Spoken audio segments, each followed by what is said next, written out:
Saskatchewan beat Montreal.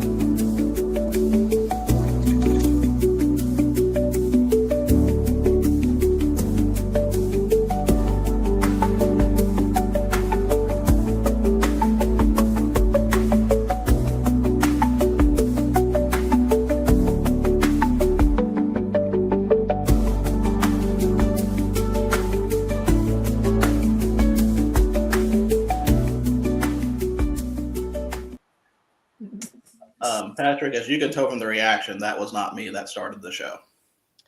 Honestly, I blame myself. You should. I kept my mouth shut. I knew he was trying to bait somebody into keep talking, and then all of a sudden you started. I'm like, you gotcha. So I got him. He doesn't host the show, but by gosh, he will. He will start the show.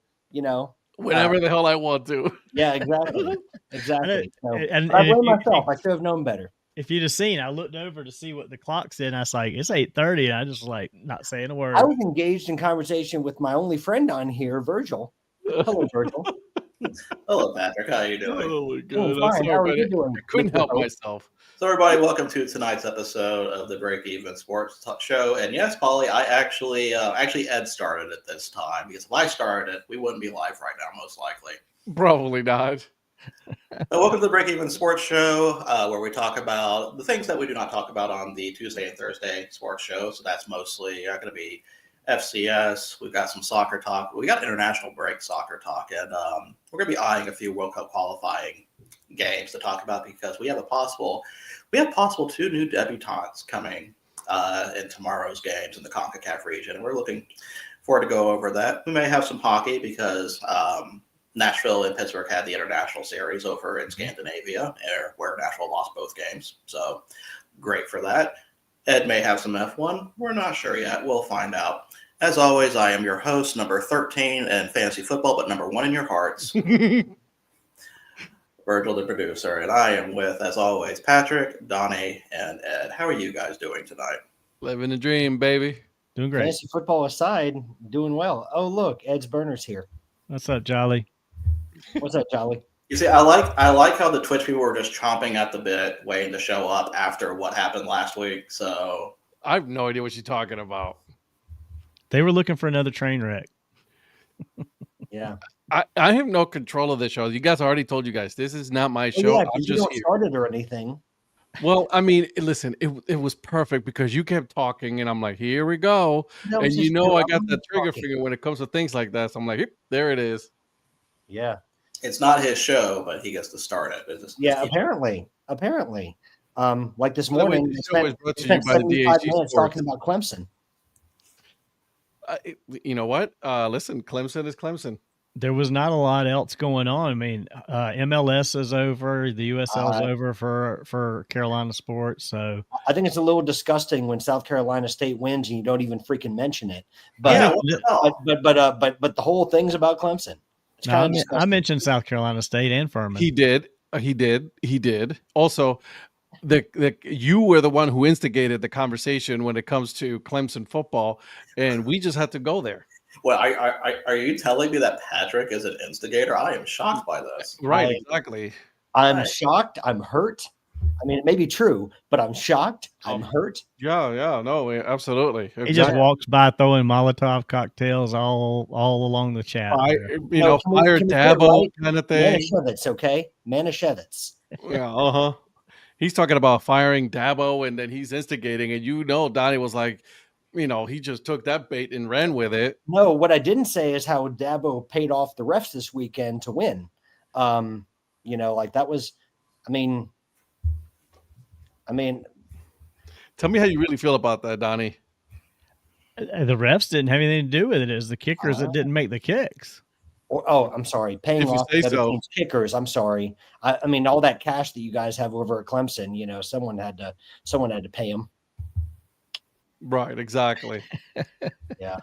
Are we going to talk about how Chelsea is going to lose this week? Oh, okay. Big Chupapi. So That's Chupapi's right, you're already a on. top He's already on player. your bad list there because he thinks Chelsea's going to lose, huh? Yeah. All right, Jolly, Kareem please stay with Maestro. us. Ed will be back. Please stay with us. Yeah, he went to check on something. He said, Yeah, Uh, we'll talk Paulie, about that tomorrow. Polly, stay tuned for tomorrow because I have a let's just say I have a poem, maybe even an epic to read of the return of the rise of the ashes of Mason Rudolph. Yeah. Ed Jolly was getting scared about where you were. So No, I'm here, baby. I'm we here. told him I'm here. we told him that you're going to be okay. You know what the problem is? I had to move my light. That's like it was here, so it was casting a shadow. And you know what I'm saying? I can't be doing Well, that. the thing you is, know? yeah, Jolly was. He said he tried to stay awake, and then you came back and he said, "I'm awake." That's So what we do, baby. yeah, So normally we start with soccer talk, but considering the international break, we can't really harp on our teams this week. But I also want to focus on FCS first because this is the last regular week for FCS season. And while we go over some of the games that happened last week, because there's quite a few I do want to talk about, I don't know if you guys looked at the schedule this week. There's going to be a lot of good games to talk about. Mhm. But before we talk about those games, we need to talk about some of the FCS games that happened last week. And we're going to start over in Brookings, South Dakota. "We saw your comment there, Kareem. We'll get to soccer in a little bit." Oh, don't you worry. We will be talking our soccer here in a minute. So the question that I have, we've got a lot of bubble teams kind of going on. The bubble's actually kind of smaller than usual this time, although there is a possibility of a 3-bid Ivy League, which sounds amazing when you think about it. South Dakota State, Bro. at the beginning of the season, was maybe a shoe-in for the playoff. Wolf. Definitely going to be probably in the top 4 seeds, staying around with North Dakota State. After the Indiana State game, they have completely free-fallen. They have lost to South Dakota, and then they have now just lost to Illinois State, shoring up their place in the playoffs. So I guys, don't get it. I was going to flat out ask you, is South Dakota State going to make the playoffs at this point? I still think they are. I just don't know if it's going to be. Well, obviously, it's not going to be one of those higher seats that we were expecting them to be, right? Because honestly, you and me were having this conversation. It's like we thought that South Dakota State was going to be one of those top 4 teams that they were going to make it at the end of the year. They were like a shoe-in, like you said, and all of a sudden, you lose 2 in a row. Now your things are looking kind of grim there for you. Illinois State, again, 2 in a row already for them, and man, I'm a little nervous. I'm not gonna lie. I mean, I'm a little nervous. they've only got North Dakota left, so if they win that game, that will help their cause. I don't know if it gets them all the way into the top 16 or not. See, I don't know about 16. I mean, body of work for them. I mean, they play in the Missouri Valley, which is one of the strongest, conferences. So the body of work will probably get them in. I don't know. They'll just be a lower seed for sure. Well, let me research who the top. Let me see if we can find some projections right now on who the top 16 seeds are right now. Yeah. All I know is Youngstown State, baby. Youngstown State, they has a couple losses. Obviously, they're 7-4 right now, but also part of the Missouri Valley, conference. Right.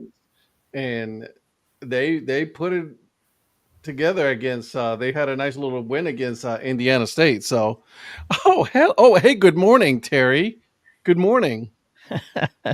Man, Terry joined us first thing this morning, and he's catching the nightcap tonight. So, all right, glad to have you, Terry. Yeah, I didn't join you or anything this morning, Donnie. Yeah, we already talked about you this morning being an instigator. Calm down. You you kind of had to be here tonight anyway. He didn't. I kind of had to be. Yeah, you're one of the hosts. You're one of the co-hosts, man. Brother. What do you think we're? I'm the host without any controls.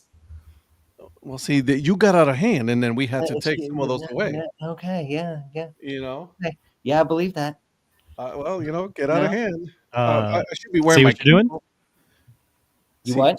See what See I'm what saying? you're doing? Yeah, What am I Yeah. doing?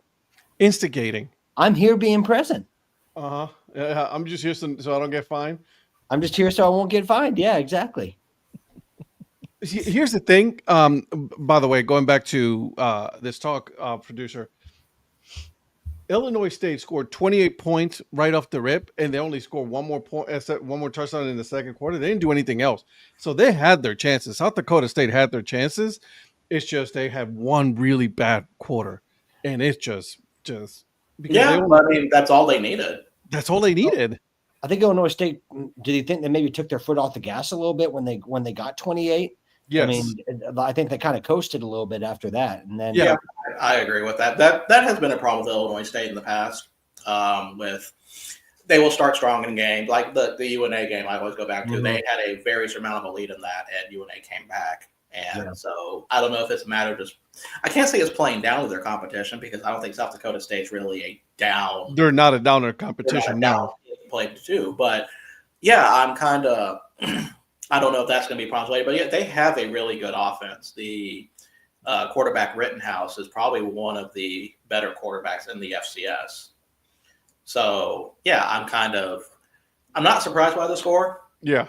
At all. Like I said, I think I picked them to win that game, but You had Illinois State. Yeah, I was kind of expecting, a little bit more fight on South Dakota State before the end of the game because it looked like they went into panic mode really at the end of that one. I'm a little nervous for them. Terry, we'll have football after FCS, considering it's the last full week of FCS games to go over real quick. So, because God Almighty, where I'm excited for some FCS football playoff. So it's the top 16 that make the playoff? No, the top 16 are seeded. So you have 16 national seeds, and then top 8 of those get a bye, and then you have 8 other at-larges. So right now, and this is 8 conference champions. So the 8 conference champions and then 8 at large. Yes. Okay. So here are the current. Let me see. This is the right one. Okay, yeah. Here's the current top 8 seeds, and this is off of an FCS bracketology site that I kind of, to take your grain of salt with it, but they've been pretty accurate before. So number 1 is North Dakota State.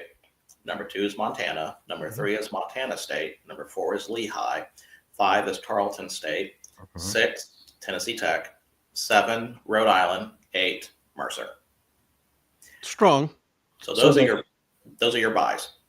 I was going to say, so the coaches poll has Mercer at 6. I mean, the coaches poll is so much of a better poll, really, if you think about it. Well, and then so you were right. So they seem to be aligned up through 5. So North Dakota State, Montana State, Lehigh, Tarleton State, and then the coaches poll has Mercer at 6, Villanova at 7, and Tennessee Tech at 8. So Villanova, while the better team, I think Rhode Island has the advantage to win the conference over them. Okay. Yep. Yeah, I wasn't looking at the 8 Yep. national seeds, but I'm going off the top 8 in the coaches poll. So the other side of that, hold on.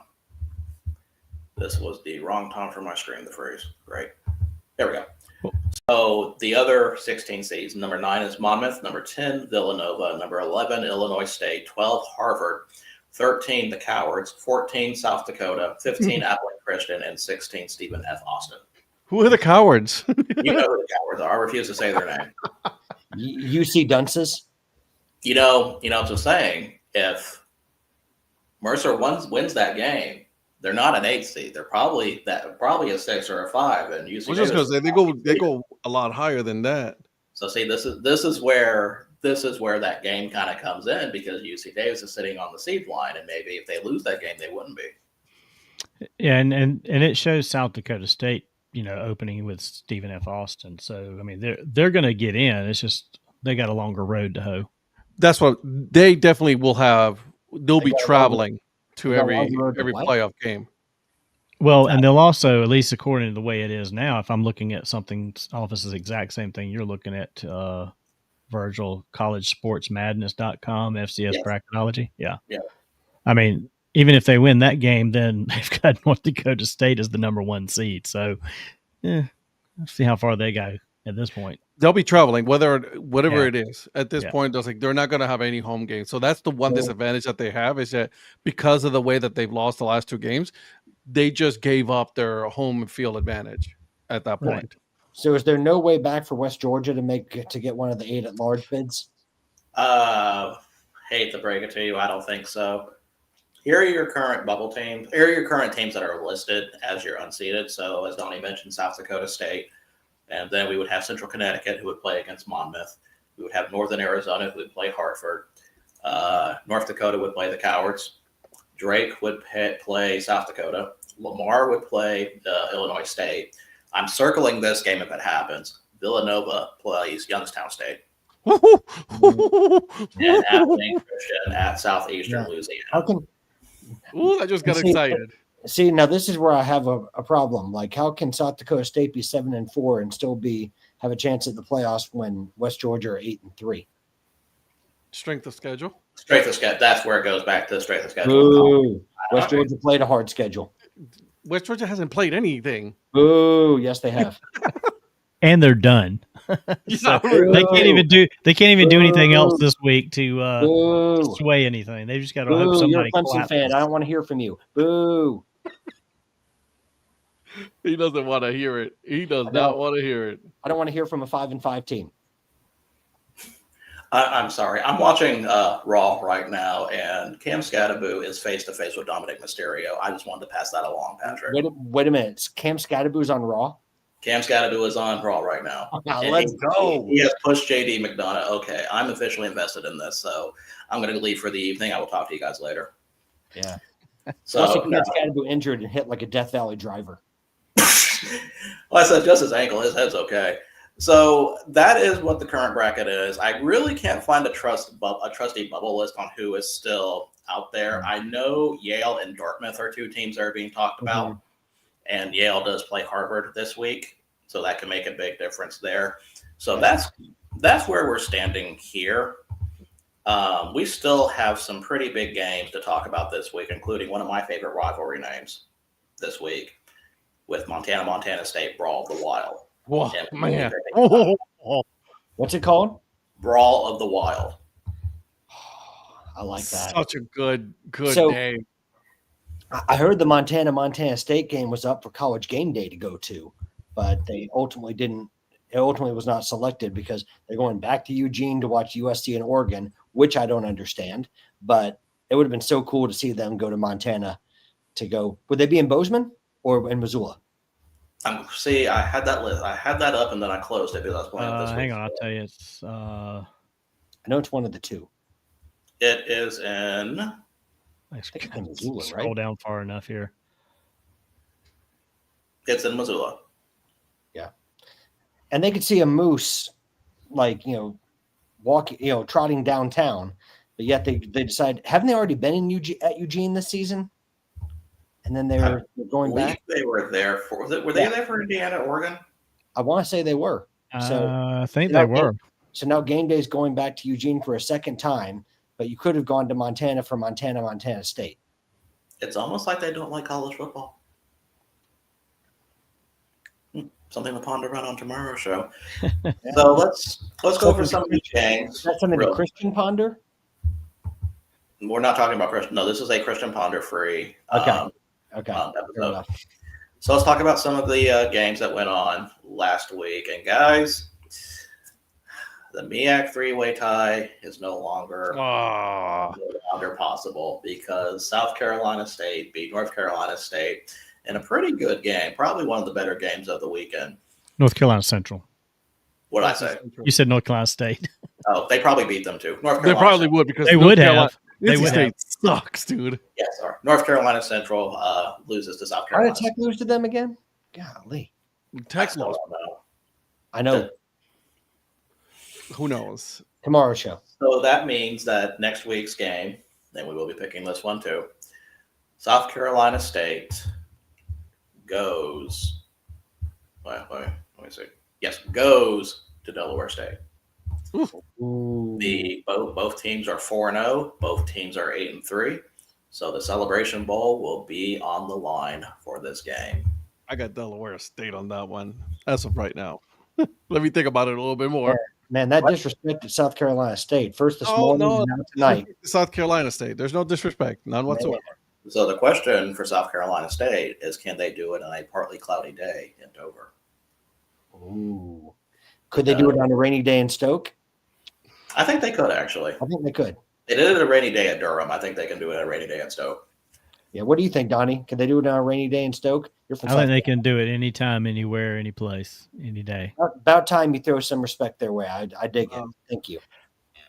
Throw respect South Carolina State's way. What? I Yeah. love South Carolina State. If you say Okay. so. I got friends and family that have gone there. Man, finally some respect. It only took you, I won't even get into it. Where is South Carolina State in respect to you? It's in Orangeburg. From my house, I could be at the campus in less than an hour. That's not bad. Not bad at all. Is that with police protection or like, Well, I mean, it Since is you in Orangeburg. travel- So well, I was going to say, since you travel like, with security. every no, week. I mean not for travel purposes, but might have to be careful down there at night. No, South Carolina. Listen, South Carolina State plays some good football. I like They do, and I'm not trying to badmouth Orangeburg, but there are some issues with Orangeburg. Let's just leave it at that. What?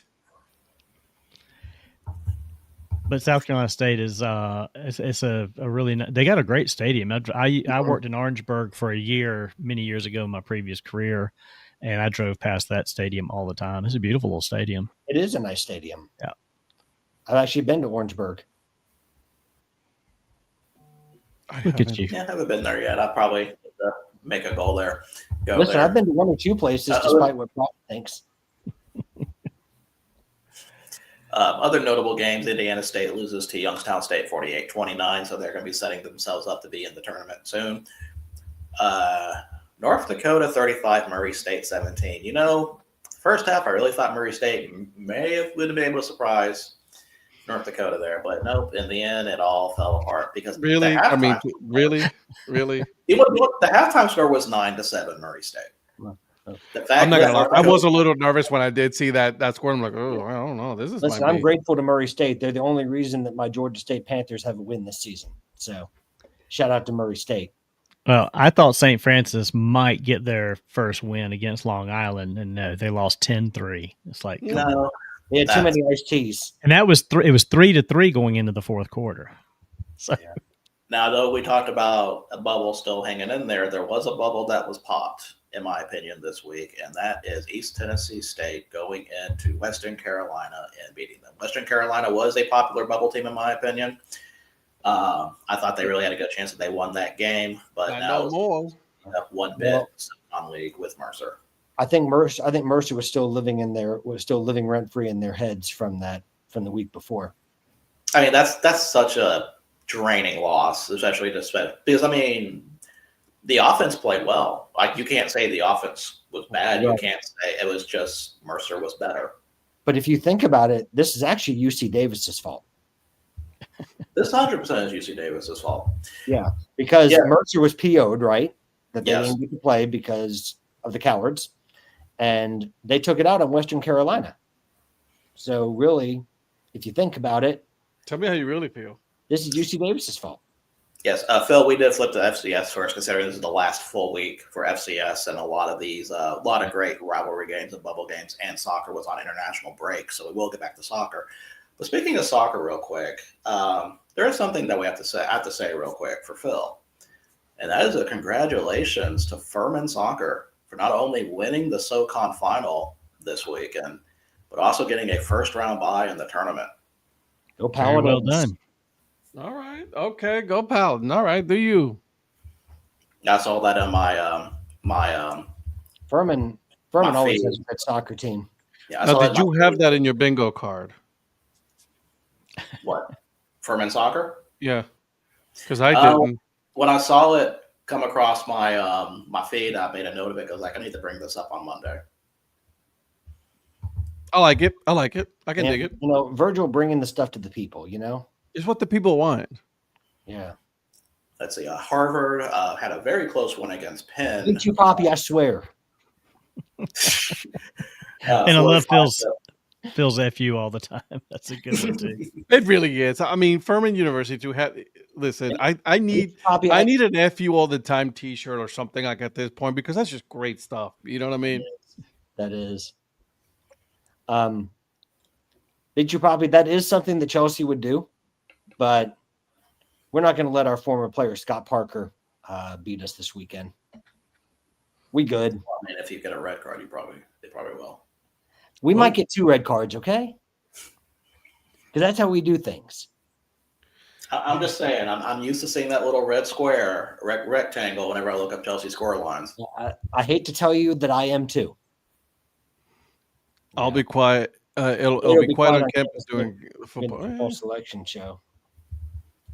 When is this football selection show? Because that would be cool to see. So, Tuesday nights. Oh, you're talking about for the FCS? For the FCS, for the Oh, I playoff. don't know about the FCS. I'm sorry. The selection show will be Sunday, November 23rd. Yeah. At 11 a.m. on ESPNU.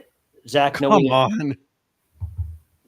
Zach, no, we have not. We have not talked about the MLS schedule changes yet. We started off talking about FCS football. Big Chew Poppy, I don't know what your campaign is against Chelsea, but we might be getting a front of shirt sponsor, so I don't even want to hear it. Finally.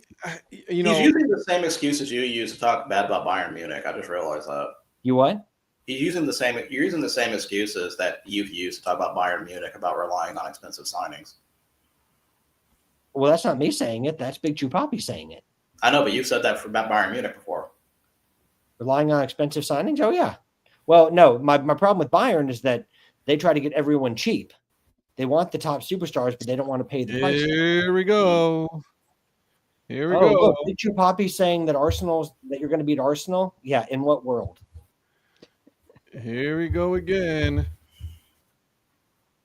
So going back to FCS before this gets off the rails with Patrick Banger, Monday Patrick's already coming out.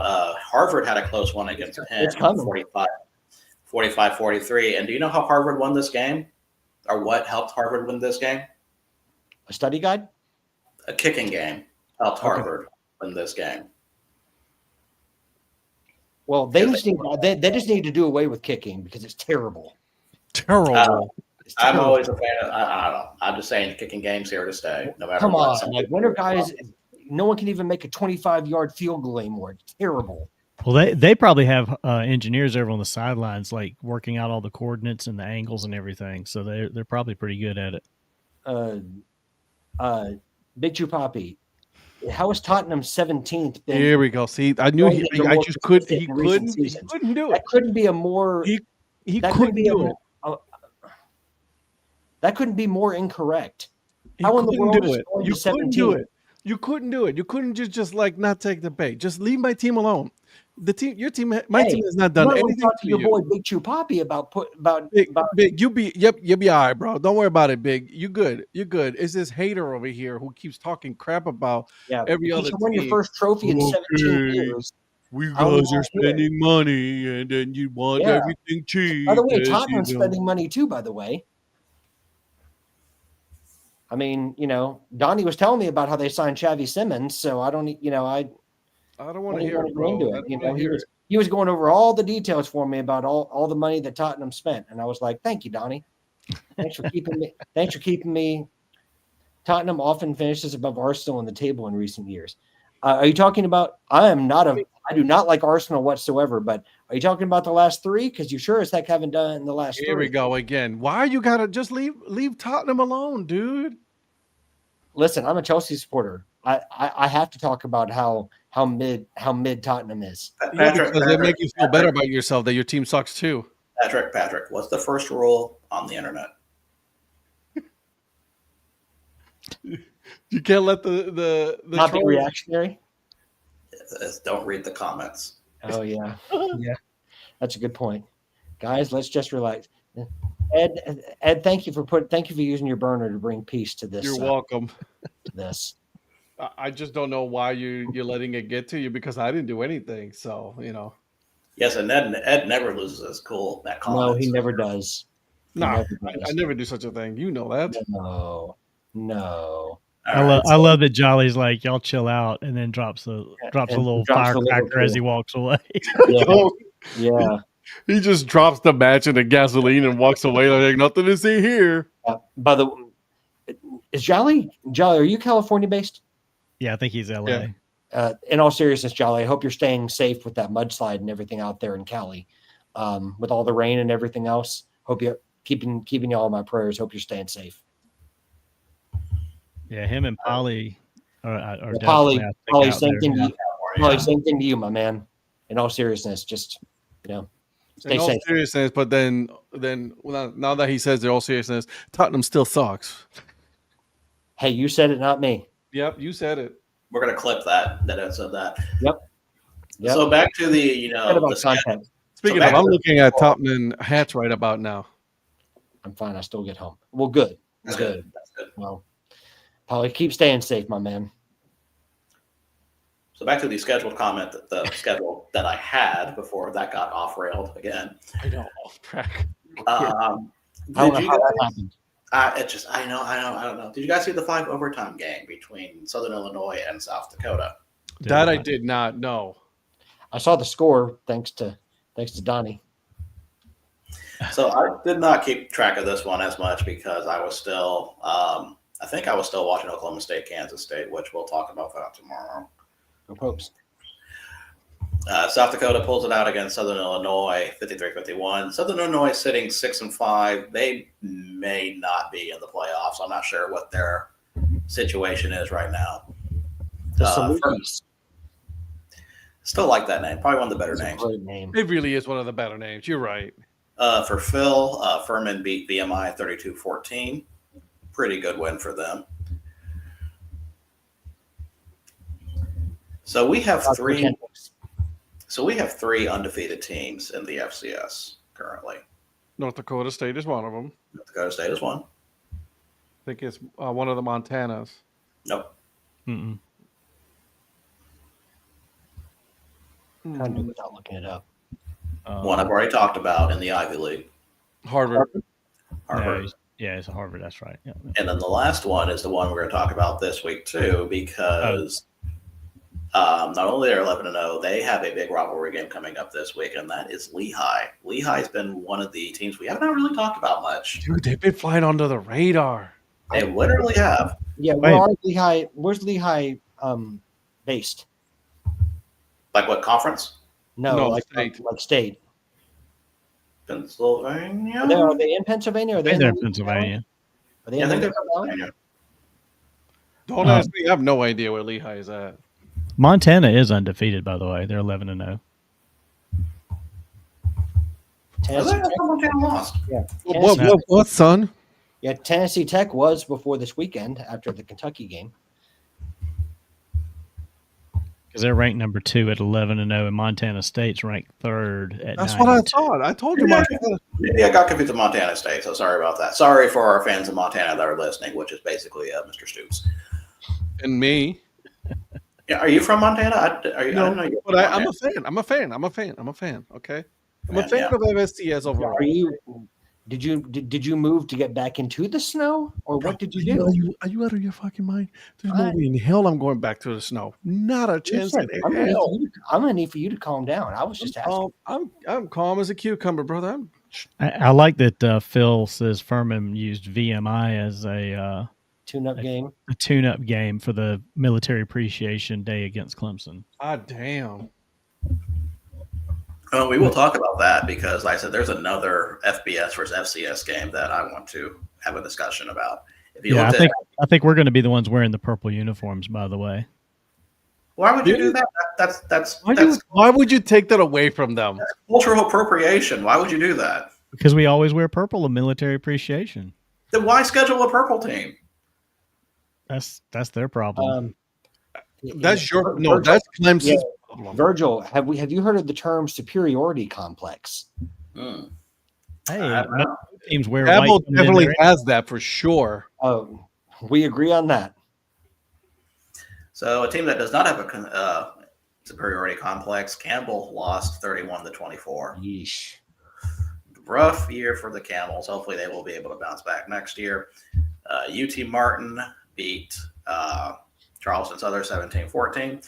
And just like you, Patrick, with Georgia State having their lone win against an FCS school, so does Oklahoma State against UT Martin. That's their only win this year. So thank you, UT Martin, for playing. Yes, that. and listen, I know this is the show where we talk about major conference teams, but Georgia State does not play like a major conference team. They lost to Marshall. Mm-mm. We are Marshall. Well, whoever is Marshall was stomped all over Georgia State. That's for sure. Sorry, I have to go get my Campbell hat. Donnie, what do Imitation you is think? the sincerest form of flattery. I like that. I love that. I like that, Phil. I like that a lot, yeah. Austin P beat Sanford 30-16. Hey, what I've been telling you about Austin P. Keep an eye on them. Well, I think they've got a pretty big matchup coming up next week. They do. If they are still going to be a chance to get into the playoff, they're probably going to have to win that game. Are they on 3 losses, Austin P? 7 They and 4. are on 4 losses. 4 losses. Okay. Yeah. Okay. But you know who has only 3 losses? That's West Georgia, beating Utah Tech 23-0. I mean, I wish that was a little bit more of an impressive win, considering Utah Tech is so terrible this year. But guys, let's talk about this game, because only one person picked it right, and I was confident this was not going to happen. Presbyterian walks into St. Thomas of Minnesota, the Tommies, and beats the crap out of them.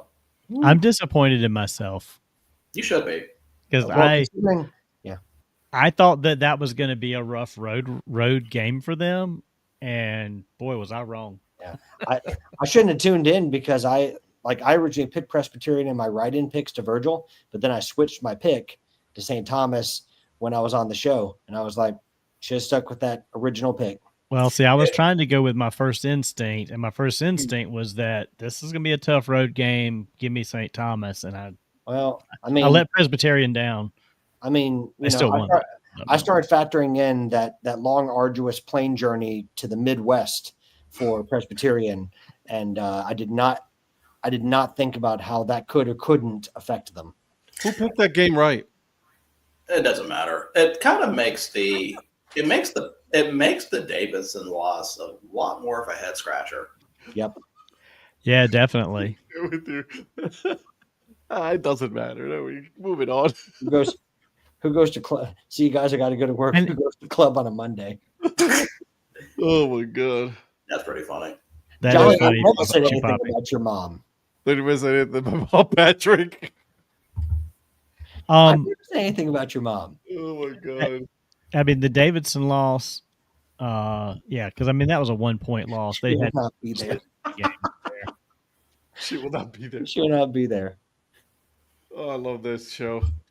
Oh man. But that's a good road win for Presbyterian, by the way. No, I completely agree. That one surprised me a lot. Does that put them back in any hunt for the playoffs or anything like that? I don't know if they're a bubble team or not. It looks like Drake pretty much has that spot shored up. The rapper? No, see, that's a shame because that 1-point loss is probably what keeps them out. Right. Oh, after a great season. Oh, I'm sure there is a clip of me out there doing that. I remember when you brought that up, Jolly. Yeah. Virgil, did you get to watch any of this? And I didn't. So, Jackson State Bethune-Cookman. No, SWAC games are not on ESPN Plus. Got it. So I wasn't able to watch that one. Is that one where you have to have a standalone subscription to watch it? I think it's either Flow Sports or something. It's like I didn't want to deal with that. I'm not about to spend my money on Flow Sports. I'm not gonna lie, guys. It ain't happening. It's not that big of a deal for me. I've already spent enough already as it is on so many other channels and TV packages that I don't need it. Donnie, you have it, right? I do. I got it for the Checkers games because Rhonda and I like to watch the Checkers games even here. Donnie has every sports package you can possibly have. No, I don't have everyone, but close. No, he does. He does, because when I was doing Gottlieb Watch on Thursday for the Green Bay St. Thomas game, it required a login to the Summit Network Sports or Summit Conference Network Sports thing, and I didn't have that. I texted Donnie because I can't believe this exists, and he says, "Oh yeah, here's my login for it." And it's like I can't use it, but thank you for offering. You should have. I'm the I kind of would've. guy like, oh, you're giving it to me for me freely? I'm Yeah, on I a would've. budget. I would have. Yeah. Listen, I would have been. You offered it. That's Listen, the thing, though. listen, I would have known what it was like to be rich for a day. The other problem is that I didn't have it. I don't have the app on the Fire TV. Oh, see, that's different. That would have had to connect. But if he's offering, you take it and you run with it because he offered. Remember that. Listen, Donnie has a screen so big I didn't even realize they sold them that size. So I've been trying to get the wife to let me buy a 75 or 80-inch TV. is yours 150 inch, Donnie? Is that what yours is? No, it's not. But I'm not going to say now that Ed said what he said. So It's 95. no. No, I was gonna say it's bigger than 80 Lower. though. Lower 75. Yeah. I think I got a. Do you have a think 70, I 77? think it's Yeah, 85. I really want one of those. My big- friend Phil, the lake house that we went to for the Clemson LSU game beginning of the season, Yeah. he's got a 98 inch, Oh, that's beautiful. and that's not even in the house. That's on the screen porch, looking over the lake. You're talking about yeah. You're not being the alligator. Yeah. Not Which one? my lake house, No, Jolly. which not one? My Yeah, lake house. exactly. Jolly, I wanted to do the same thing. Which one? There it That's is. my friend. That's my friend Phil, who actually is Yeah. a lot wealthier than me. Man, you know, Jolly, you know, Donnie always knows a guy, or he probably gave it as a present anyway. See, we're just all lucky to be in his circle. That's what it is, the guys. One We in need Utah, get the ourselves- Maldives. the one in Utah, the Maldives. Maldives. Oh my god, Jolly, that's great. that's good. I like that one. Props for dropping the Maldives, though. That's I thought it was Monte Carlo. You know, That's too small. Well, Place. no, that was Wednesday of last week. You I know, could walk across Monte Carlo. I'm not going there. That's too small. not doing F1. You're not. man. Yeah. So when you said that we were going to be doing F1 on this show, Donnie said I better make the investment and buy property in Monte Carlo so I can just see it live. Yeah. Monte Some Carlo's of us insane. just try to find it, like a TV stream. No, I could probably afford to go to Vegas, but I don't know if I could afford a ticket to actually see the race. I'd have to get me a room up high and just hope that I could get a good view. mm-hmm. So going over some of the last few scores, Stephen F. Austin beat Lamar 26-15. Pretty good back and forth on that one before Stephen F. Austin just kind of pulls away. I thought that was going to be close. I did too. I didn't. If Terry is Congratulations still on winning on, the picks this weekend. Tarleton State beat North Alabama 61-0. I hate to see purple on purple crime like that. That's a Yeah, threat. that was- It was that- 21-0 in the first quarter. They scored another. They went 19. it was 40-0 at half. So I mean, it's like it was done at that point. Sacramento State beats Idaho, who I consider the most disappointing team in the FCS this year, at 23-20. And then Montana State beats the Cowards 38-17. I was very glad to see that line. What I loved most about that is that they let the Cowards score first, try to make them feel like they had a chance, and then it's like, oh, we're good. Psych. 7-0 well, at the end of the first 7-0. quarter, and it's like, all right, let's turn it on. Yeah, exactly. You had to pull it out of them first, because if you're beating them bad in the first quarter, that's when the rain and the weather starts coming, and it's like, Well, you didn't give them a chance. Did you see where the ref had to bring the UC Davis players back on the field after for the second quarter? They were just gonna try to cancel the game after the first quarter. I knew it. Yeah, and then they had to pull them back onto the field. So I knew it. Uh-oh. I know you're probably joking, but I wouldn't be surprised. who said I was joking? There's a lot of purple teams in FCS. The only now that you F1 say I've ever that. seen is on my keyboard. That's a good joke. I like that. I like that one. Good Phil. one. I'll give you that, but don't Phil, don't be same knocking for me. Same for me, Phil. don't be knocking no F1. I'm not knocking it. I'm saying I've just never sat and watched an F1 race. F1 is amazing. I'm not So saying guys, The Vegas race is this weekend, right? It should be coming? because they were Yeah. in Brazil 2 weeks ago, and then they up here now. Well, I know Dan Patrick's show is down there in Vegas this week broadcasting. So he went for the They race. paved the whole thing just for this race. You know that? That's So, good. guys, let's talk about this week in the FCS slate. Let's do it. So, of course, there's some FCS teams that are playing FBS teams too, and I can never take the SEC conference seriously during this time. Or That's ACC. I don't think ACC is scheduling FCS teams this late, are they? Yeah, they are. Yeah, they are. I haven't gone that far deep in the schedule yet, but Samford is going to College Station to play Texas A&M.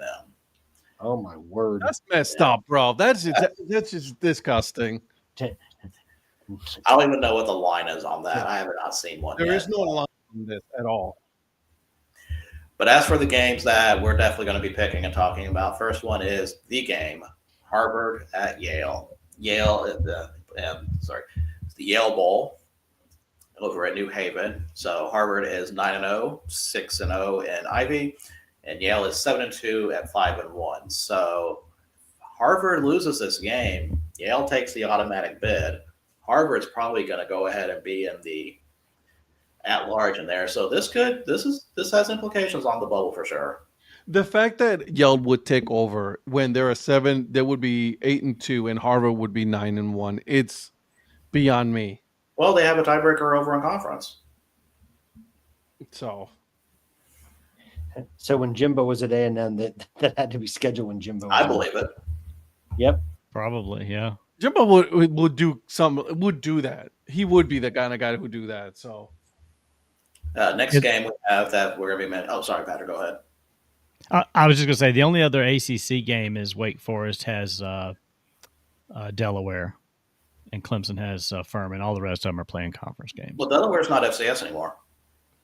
they're Well, FBS. okay, then it's just Clemson. Oh, Bunch of Clemson's doing losers. Oh, Clemson playing another like D3 and They're trying to make themselves sound better. That's what it is. Right, wow. yeah, glad you tried. I'm glad you actually stepped up to play FCS this year instead of D3. Furman has a better record than us. We're giving them a big check, so Don't matter. I'm very well aware that Furman has a better record than you guys. Donnie, let me ask you There's a this. lot of teams that have a better record than you guys. How would you feel, Donnie? Florida State ain't one of them, but there's a lot of teams that do. Donnie, how would you what would happen to you mentally, physically, and emotionally if Furman does find a way to win this game? it's not going to do that much to me. I mean, this season's as bad as it is. I wouldn't be surprised actually. Now, if we lose South Carolina, I'll lose my mind. But Jolly, is there such a thing as a negative percentage? Yeah, there's slim to none, like Yeah, 0. So, there's, Phil, there's none to none. in the past, that has been true. But this year, it's different. This year, for the first time, they are going to be playing in the playoffs. It's about time. I love that. So who are you rooting for in this game, guys? Yale or Harvard? Harvard. I like Harvard. Yale just for the chaos. I mean, I get it. I can respect that. I'm going Harvard. I wish I went Ivy League school. I Maybe think because you earned it. I think if I had to pick one, I would pick Yale, because I think I think Lou Gehrig was at Yale, was it? Or was it Yale, or was he at Columbia? No, he was at Columbia. Sorry. Anyway, I'd pick Yale. Loser. Another rivalry game that we have that also will have implications on playoff seeding. Lehigh is going at Lafayette. Oh yeah. Both are 6-0 in the Patriots. Lehigh scores 11-0. Lafayette is 8-3. Lafayette's probably game. Yeah, Lafayette's probably the only team that I think can probably beat them. When I looked at their schedule earlier, that I thought really had a good shot. So,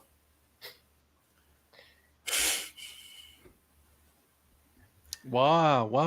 Look at that. see, I like it. I don't have to do the instigating today. I just Everybody's just like throwing haymakers today. Isn't Man, it? I'm so glad I don't have to. Man, everybody else is doing it. I love it. Well, that's because y'all don't have to travel as far. Travel cost is less, so we give them less. Wow. Oh, It's like a 40-minute drive from Furman to Clemson, if that. are you going to the game, Donnie? No. Danny's like, I thought about going up there to tailgate with Phil just for the tailgate, but Is the I Tiger mask can't. coming back out? I mean, I would. Is the what? Is the Tiger mask coming back out? The wrestling? his No, Tiger I'm not- mask. My face paint? No, that was Oh, the for, Mr. Metropolis thing? Yes. that was for The greatest magicians have something to learn. I'm not singing Cats in public. I'm sorry, Patrick. Don't do that. Listen. That's just crazy. Oh, well, it never was there ever. Sorry. the face paint was for an Orange Bowl game, not for a Furman game. And the fact that you actually paint yourself and then the way in that you look, give you ball. You got balls, buddy. Well, you get a few beers in you, your buddy gets it done. You're like, screw it, I'll get it done too, because it was free. But we gave her, I think we each That's gave. my favorite price. You know what my favorite price is? Free 99. Wait, hold on. Ed, you mean you've never painted yourself for like one of your teams before? Like you've never painted yourself brown? Not even chance in hell, no. He was so drunk. I wasn't that drunk. Oh, yeah. I don't know. I'm gonna go with Mrs. Mayer on this one. Yeah. So, Jolly, I get a coupon for 99 cents off of free 99. So, Okay, wait, hold on. So I have a question about this. Did he sleep curled up like a tiger? Oh. Like how dedicated was he to this shtick? He I had to be didn't pretty I didn't sleep dedicated. curled up like a tiger, but she woke up to that face paint. I'll tell you that. I'll find the picture and I'll send it Bingo to y'all. tickets Oh, on- that's not bad though. That's really not tickets on the that. 50 for $40. What? Honey. Yeah, I was like, I'm not watching this off. You're gonna wake up next to this in the No, morning. Don't expose It's on Mr. the- Mayor. On the 50, $40, dude. Ed, this is very nice of you to defend your morning show co-host. I'm not defending anything. Sure you're not. Because you're not Jolly. Nope. Not So a how do bit. you guys feel about the? I'm sorry for having to steer the show back away again, but we're going to be here for like 5 hours if we continue like this. How do you guys feel about the MEAC game? South Carolina State, Delaware State. Delaware State winning this would probably be one of the biggest stories in the FCS, especially It with would. the It would. first year coach and with the abysmal seasons Delaware State has had. But eventually, does this run out for them? I don't know.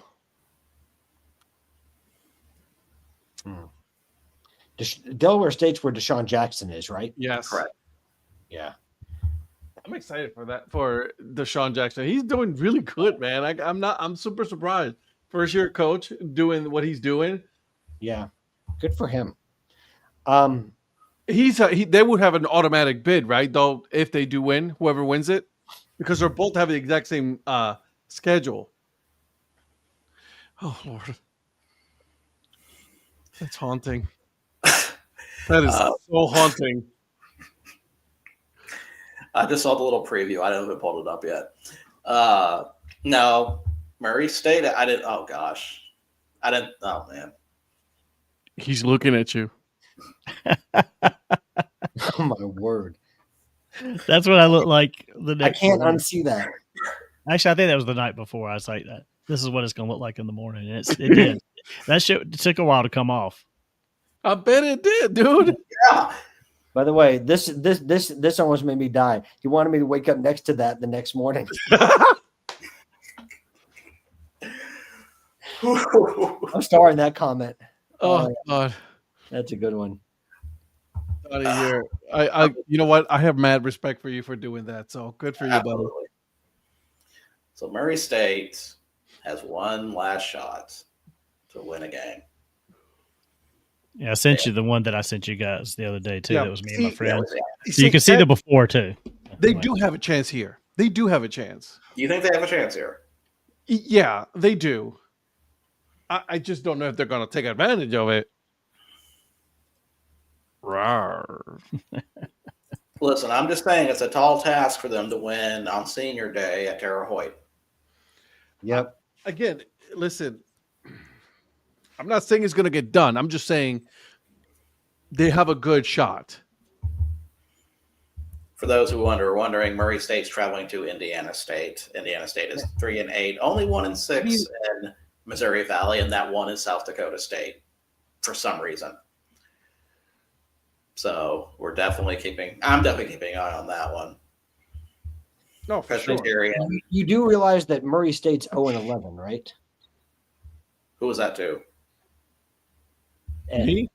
yeah. No, I'm not saying. Listen, they actually kept up for a little bit against North Dakota State. So, like, I mean, you got to give them a little bit of a respect on that one. And Indiana State, they're 3-8. So what I'm saying is they have a shot. I'm not saying that they're going to take full advantage of it. I'm just saying they have a shot at actually, coming ahead. And if they do win, it'll be like by like 1 or 2 points. It's not going to be like a going away big. I think they really do have a shot to get a win here.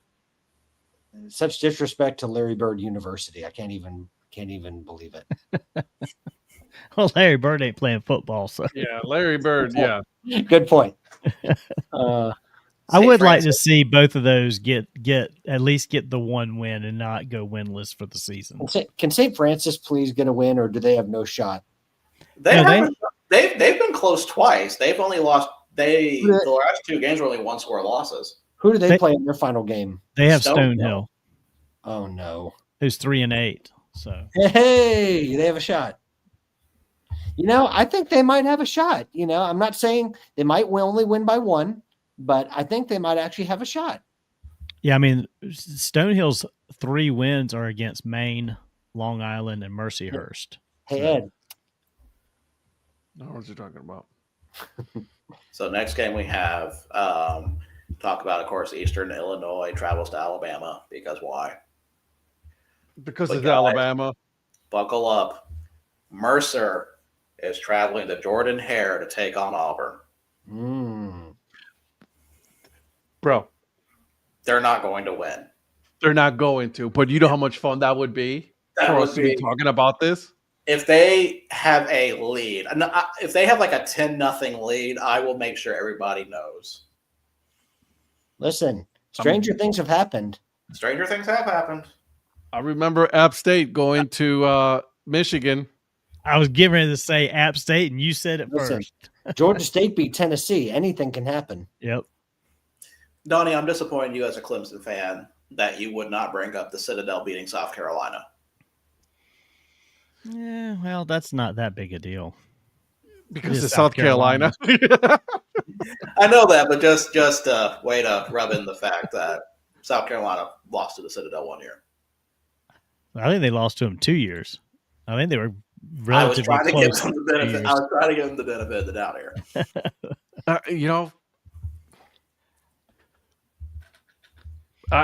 I can see. Listen, and you know me, I've been rooting all year for chaos, and I would love to see Mercer going in there and actually beating Auburn. That would be so much fun.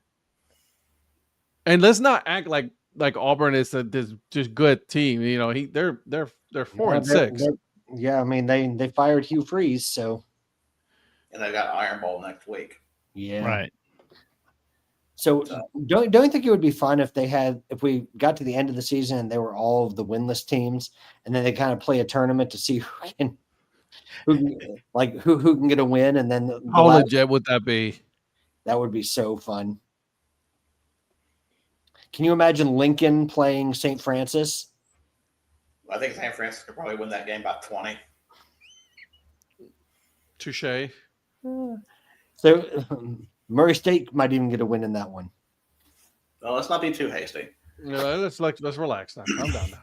So Montana State, we've already talked about, so we don't really need to go over that one again. Yeah. South Dakota State at North Dakota. I feel like the loser of this gets knocked out of the playoffs. Yeah. And honestly, after the way both teams have been playing, North Dakota looks like the better team. Yeah. You're probably going to include this in our pick'ems. Absolutely. Right? Where's the game being played? North Dakota. North Dakota. Okay. Man, dude, That's one game that I really want to see. On Yeah, I ESPN may. Plus. I have to see what time the Oklahoma State Central Florida game is, but if it's not around 1 o'clock, I'm probably going to watch that. Why one. would you watch that? I Don't have you to rather watch watch actually an actual team that you I have like to watch. win? I have to watch my team through thick or thin. It doesn't matter. I'm with you. Oh, I watched the okay. Browns, so I get it. Well, you're an hour behind. So Oklahoma State UCF is 3 p.m. your time. This one would be 1 p.m. So you have 2 hours of this game first. Good. I feel like that probably. I like to think that would maybe settle within those 2 hours. Like I would have an idea what would happen, which means there'll probably be a deadlock. Watch this game go all the way to like, tied until like maybe overtime or some crazy thing like that. Oh, absolutely. Well, if it's a good game, you can stay with it at least till halftime of OSU. So right. Idaho State plays Idaho. We're probably not going to pick that one, but just a rivalry there. Sacramento State plays at UC Davis. I am kind of keeping an eye on this one. I don't think UC Davis will be knocked out by a Sacramento State loss, but it is one that I kind of find intriguing. But this is what I was just going to ask you. Okay, so you don't think they would, but I honestly think that depending on the North Dakota South Dakota State game, I think the loser might still just eke in if you have like for example, a UC Davis Sacramento. Like if UC Davis loses, man. sorry, I saw Phil. I mean, excuse me. I saw. It was Phil's comment, and then I just saw the replay. That was a huge acting job. But anyway, we'll come back to that. You'll later. get a fine. I still think, depending on the competitiveness of the South Dakota State North Dakota game, I still think that one of those teams might still have a shot at making it into the FCF playoff. They'll probably be like the last team in or something like that, but I think they still have a shot. Yeah, I'm kind of. Sacramento State lost to South Dakota State in the first game of the season. Mm-hmm. So that's probably going to put a detriment to them on there. But I see UC Davis winning this game anyway. Yeah. So I think it's kind of a moot point. And then the big one that we're going to be talking about, and so big that it's not even on ESPN Plus. This is on the CW network. Furman plays Clemson.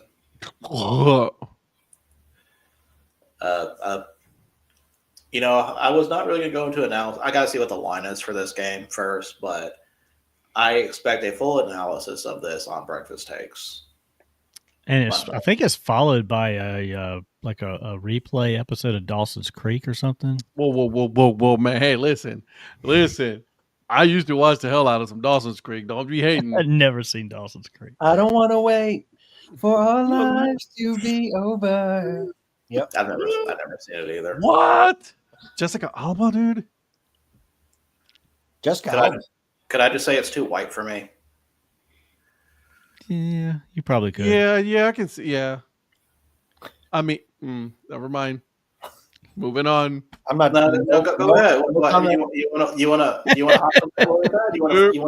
to? No, We're good. No, No, it's all right. We're good. let's put in the private chat. We'll see how good that really is. I like that Polly's having to watch some Alfred Hitchcock stuff. Though Alfred Yeah, Hitchcock, yeah. that's some good Absolutely. stuff right there, man. Listen, Yeah. what about Holly, have you watched The Birds? Oh, it's a good I one. see the Alfred Hitchcock hour on the black and white stuff that I watch on. Patrick, we agreed not to talk about NFL today, so why would Sorry. you watch the Eagles game? Sorry. Yeah, Alfred Hitchcock, man, that dude, he was Go Birds. kind of crazy. Go Birds. And then the other game of note to keep track of, Austin P at Tarleton State. I got that one pinned. I told you. Yeah, I think I'm going to watch that one too. I can't see Austin P winning that one. But if they're trying to fight for their way in the playoffs, could be one to keep an eye on because Tarleton's pretty much set. Yeah, they're in. They could lose this game and still make they probably drop maybe 2 seeds, if even that. They're not going to drop out of the top 8. They're not going to really be.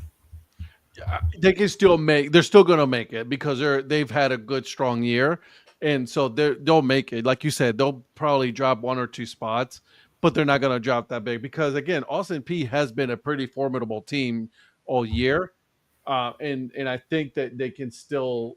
Okay, so I'm actually wrong because Abilene Christian's also 6-1. They are. So Abilene Christian. Yeah, but they're overall 7-4. Yeah, They- but I mean, if we're talking about conference championship here, Yeah. so yeah, They play so Central technically Arkansas. Yeah, so Tarleton still has something really to play for in that game. That So, conference, though, it's like you got Abilene Christian, you got Tarleton State, Southern Utah, West Georgia, Who's all Austin that? P. And so that ain't bad though. That ain't bad. So that is it for FCS talk right now. Like I said, we will be picking. No, That was a Patrick joke. I'll give you that one, Phil.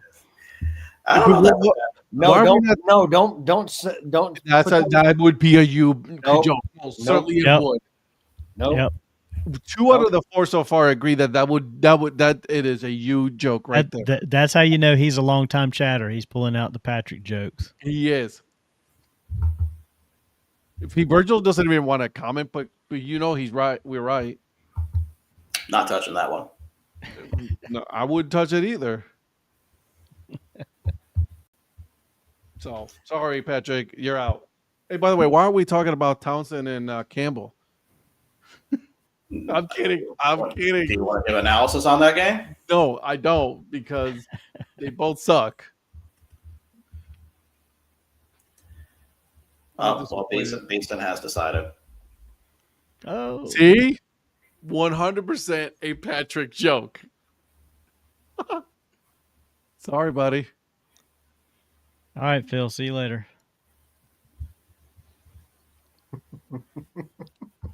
Oh, here we go. I can't wait, man. I think I already know what that's going to be about too. I have a really good feeling. See, Ed's already left. He's like, I don't want to put up with this. Yeah, we're gonna have a good show tomorrow. night. Listen. I'm going to be watching Cleveland Browns practice very closely this week. Didn't they say that they were already going to start him if Gabriel doesn't pass concussion test? I Still mean, watching Browns practice. they're gonna lose the games either way, so Because might as well play The them and see name that what you got. nobody's talking about, even though this wouldn't add a new name to the list, but Bailey Bailey Zappi. Zappi is in the wings. He's still lurking around. Yes, he is. Everyone said there's no way he could be back in contention to play. Oh, yes, he is. I wouldn't start messing with the draft position at this point with playing Billy Zappi. It's not worth it. Oh, you're afraid that they're going to win their games and it's going to go up? It's going to go lower because they You're won their afraid he's going to drop a 350-yard, 4-touchdown masterclass? I'd be scared too. The only problem is that there'll be 5 interceptions in that. Which, by the way, I was focused on the touchdowns and the passing yards. I have to give props to Mr. Gurrell for a minute. Because thanks to him texting Donnie and Donnie texting us, I was aware that Mason Rudolph was playing football in the NFL. And I appreciate that.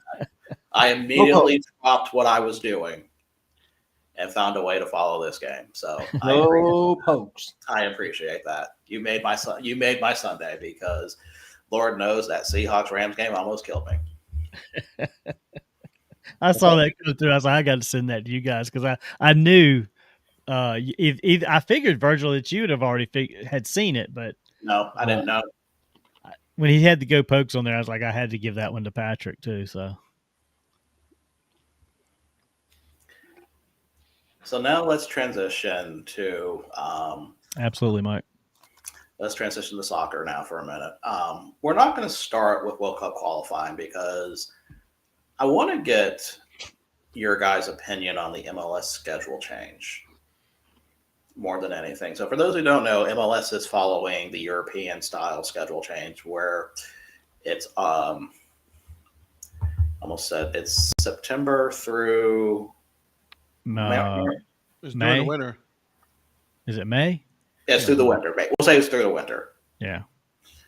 So I said I do not really follow MLS as much as you guys do.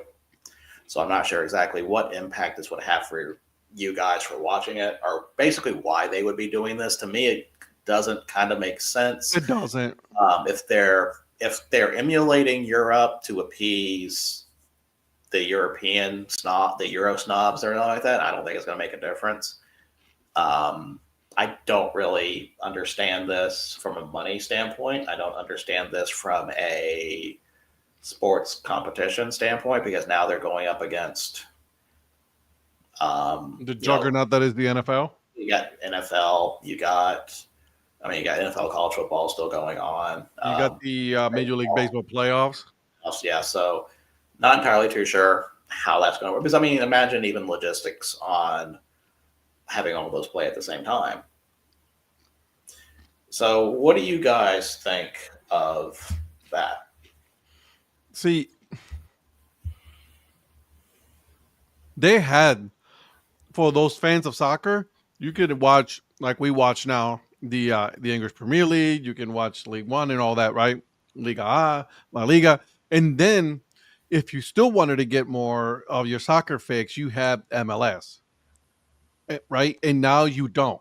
They had their own thing when nobody else was doing it, and now they're just going to be another for the fan that just watches like MLS. They're not going to watch the other stuff as much anymore. Here's the thing, and this is something I don't know if you guys have thought about, is USL is going to be put in the professional league. Now you just left the USL all by the lumps themselves to have their own league and have doing that prime spot right now. Because you had, like you said, you had MLS and they had their own time frame. People would watch MLS, and then it would go into the world stage with La Liga and Premier League, all those, and you had fans that would then follow those teams.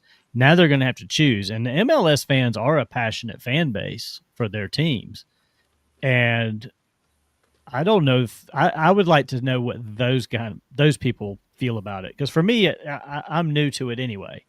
I'm with Mike on this one though. He does have a great point here, and then I'll defer to Patrick, because you, Patrick, and Virgil, but one day Champions League.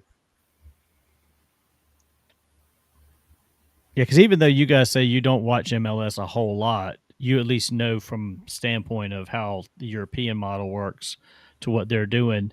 Are they hurting themselves, or do they actually eventually help themselves more? The only thing this immediately helps is the CONCACAF Champions League performances, because now it's lined up with all the other Central American leagues.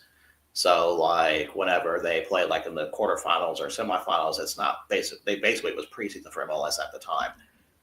That's a benefit for them, I can see. But like I said, I don't know what else this really benefits. Were there, and again, I don't know this, so that's why I'm asking. Are there players from the European leagues that would come over and play MLS because it didn't interfere with their other season, and then go back to their main clubs? For World Cup, Patrick, you probably have a better answer than I do for this. Well, I mean, I think that the idea is that they can attract that kind of player now that they're going to be on a similar schedule. No, but I mean before, like with the other schedule, did they attract those players once they were done with their season in the spring to come play some MLS during the summer, make some extra money, or were they not doing that? I mean, it was actually the other way around. You would actually have David Beckham is a good example. Like when he was playing for LA Galaxy, he went to play on loan for AC Milan to kind of stay sharp, particularly during World Cup years and things like that. So, Everton is another good example of that. Yeah, So the MLS guys going to the European they go teams play in Europe. more so Yeah, than they the go- other way. yeah, they go play in Europe. I mean, MLS has been MLS. I think is moving to this because they've been trying to shed the reputation for years that they're a retirement league. Right. I get mean, that. I mean, Kind of been, yeah. Well, but you know what I'm saying. I mean, Yeah, I get it because I know like the Like- bigger name players that I know, not following soccer, that I know that played MLS were that they were guys that are like, oh, I know who that guy is, and he's just kind of like he's done in the regular looking- leagues. Yeah, I mean, they were looking for they couldn't get huge paydays in Europe anymore, so they were trying to get one last payday that they knew they could get here, especially if they got a DP slot, a designated player slot. But I think they're trying to do it to try to make themselves a professional league. I mean, they already are, but they're trying to be held in the same conversations as the English Premier League, as La Liga, as like Eredivisie, Ligue 1. I mean, all these other European leagues. So they want to have that same. They want to have that same name recognition, I would say, even though the levels are not the same. I think that they'd like to have that same prestige. I think is probably what I'm trying to say. Well, they've got 4 things listed on their site as the benefits of the calendar shift. 1, optimize global transfer market activity. 2, maximize player signings. 3, align with the FIFA calendar. And 4, elevate their playoffs. So that's their goal. I'm glad you said playoffs because that was the one thing I did think about because right now playoffs are going on. Right. And how many times have you seen anything in the news cycle about it with all the NFL college stuff going on? We had World Series. During that time, it's a lot more favorable.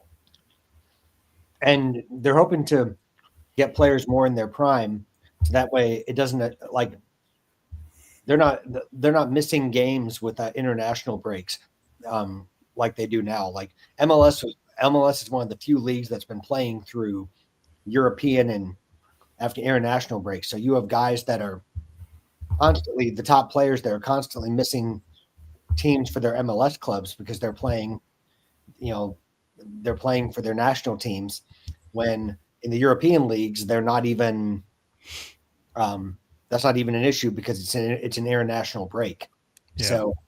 So like you may say that you're a Charlotte fan and you wanted to see, it's not really the case now, but say Wilfried Zaha was going to play for, is he playing for Ivory Coast? Zaha? Oh, I've thought he was He's playing in Africa. I know He's playing Ivory Coast. He's Ivory Coast. Ivory Coast. So if you wanted to go see Wilfried Zaha play, right, and he's on international duty for Ivory Coast, but Charlotte's still playing, but they're playing with like academy guys because they lost their DPs to international duty. Right. So Well, it does say too that with the playoffs, diluted product because Right. you're watching a game that probably doesn't have, if it's 2 good teams, they're probably not playing they don't have all their top players available. Yet Right. you're paying them like top players, but you don't get all of their availability. yeah, I mean, it shows that their playoffs will now be in May, so it would provide for better weather and maximize. What was the term they used here? Maximize attention and visibility for the league's most important matches. So you're right. I mean, like this time of year, like Ed said, nobody's watching MLS playoffs because you got college football, you got pro football. And It just kind of gets lost in the shuffle. And you And have, with all, like you said, all of the European soccer. It comes across more viewable than even the MLS playoffs. so are they I'm trying to trying give to- themselves a sense of legitimacy? Is that pretty much, let's just say, call it by what it is, right? Like, we want to be a legit league. well, I think they want to attract the kind of players that can make them that. I mean, yeah, you're not going to get the world's biggest superstar in your prime coming to MLS when they can go right now to the English Premier League. But I think one day they would like to be in that conversation. They've been saying that for years now, but I don't think that I think that sometimes now playing in the States in the heat like they do right now, that doesn't help either. Playing through the summer Or probably playing during the winter, middle of winter and snow. I mean, it's a trade-off, right? I mean, it's like Zach said, who wants to go to Minnesota in February? I mean, I remember watching an Atlanta United game where they were basically playing in a blizzard against Minnesota. We just saw a championship going into a blizzard. I mean, Yeah. for God's Yeah. sake. Or like Real Salt Lake in January. Yeah, no, I mean, Thanks so for no thanks. there's there's pluses and minuses to it, but NBA is dying. I'm Yeah. intrigued. I'll say this. I'm not going to be too judgmental about it. I'm intrigued about it. I mean, I think it definitely warrants a hey. Let's see how this goes, right? I'm also Because wondering, Go ahead. there's some MLS owners that now own European clubs too. yep, So I'm wondering if that because of the American investment in European leagues, was there interest from the ownership to do it for that reason as well? I don't know. I don't know that, and that's not something they would publicize. But I'm wondering if that's another outside benefit. Man, I wouldn't rule that out. Like I use as an example, Stan Kroenke. Doesn't he own the Colorado Rapids? I think so. So, yeah, about to say, I thought he still. I believe that's correct. Yeah. Yeah. So, and he owns Arsenal. So, yeah, maybe they could do partnerships. I don't know. I mean, it should be interesting. I'm excited. like Arsenal's going to want someone playing the same type of schedule that they are. They're not going to want them playing in Arsenal's close season. They would want to bring them back for preseason training and have them aligned with what all of Arsenal's players are doing. So maybe gives them a chance to get like good loan players if there's even European leagues that want to get them. So instead of only France and Holland, the Netherlands is a place to send them, or Spain to a lesser degree. They could maybe send them to the States. Again, pure speculation for me, but I'm just trying to think out loud with some possible reasons why. This had to be years in the making, though, right? For them to finally say, "All right, let's go ahead and move this," right? Because they're also trying to put a tournament. I in don't think between. it is. I don't think this was years in the making. I could see this as being a rash move, honestly. It's it says again, it's what they put out, but the thing I was just looking at, let me go back to it. It said they started this change in 2023. Where was it at?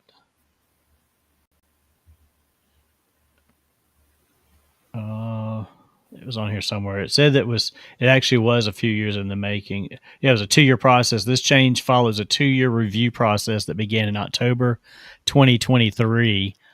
Feedback from owners, club executives, players, and players association partners and fans.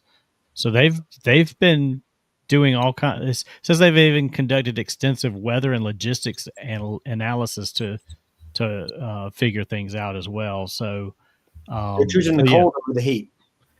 Yeah, they are. It is.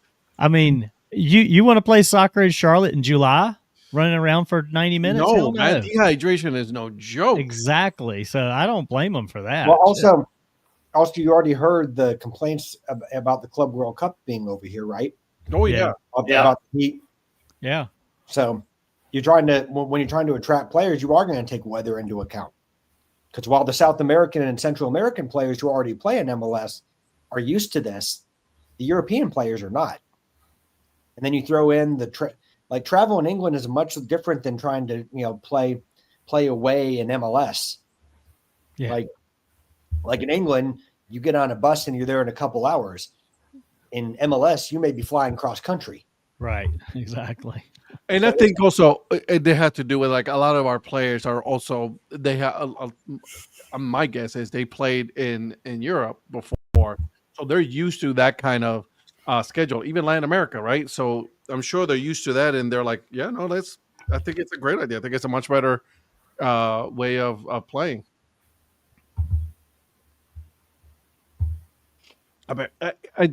I mean, it's yet to be determined how this is going to play out, right? But what I'm also thinking about is the USL portion of this, right?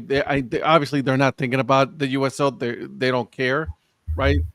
But the fact that USL is also coming up with their own league, when is it that they're going to be playing now? Like, what time of the year are they going to? Because they haven't announced anything as far as like the professional league. I know North Carolina FC, they're ceasing operations in 2026 to get ready for that.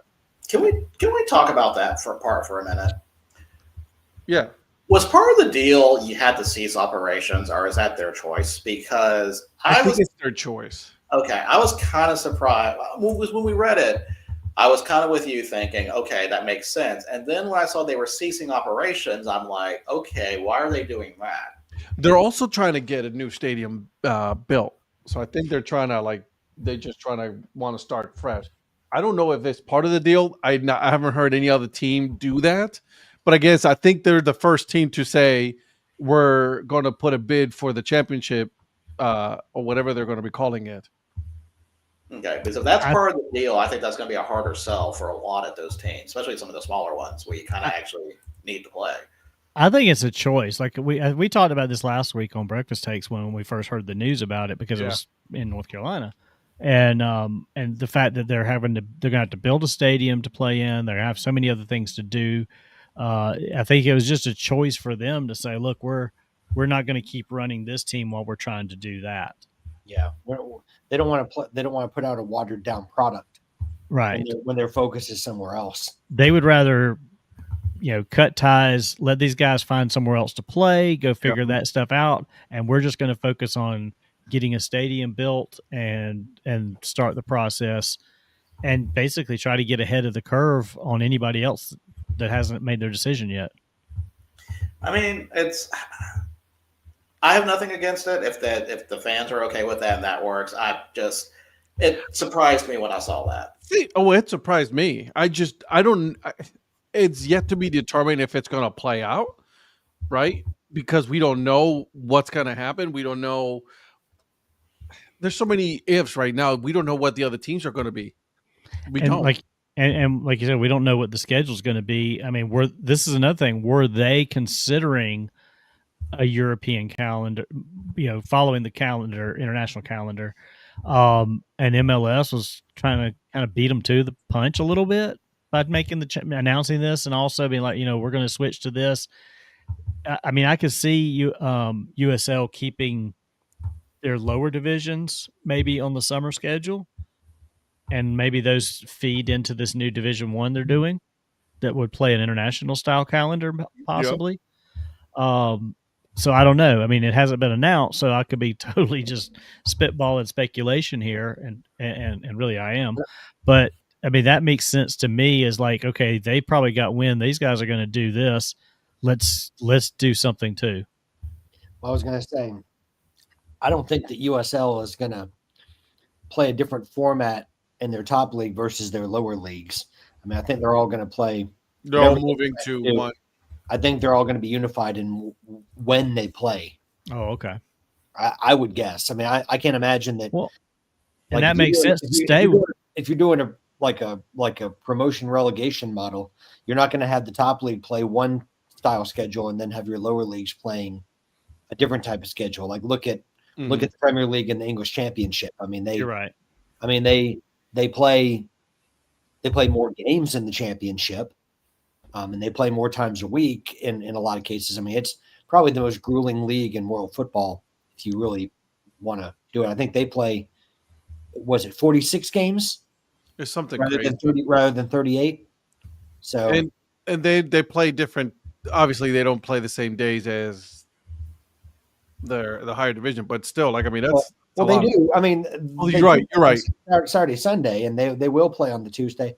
It's just that it happens more often that they have midweek games because they play about 8 more fixtures. Yeah. Season, because there's what?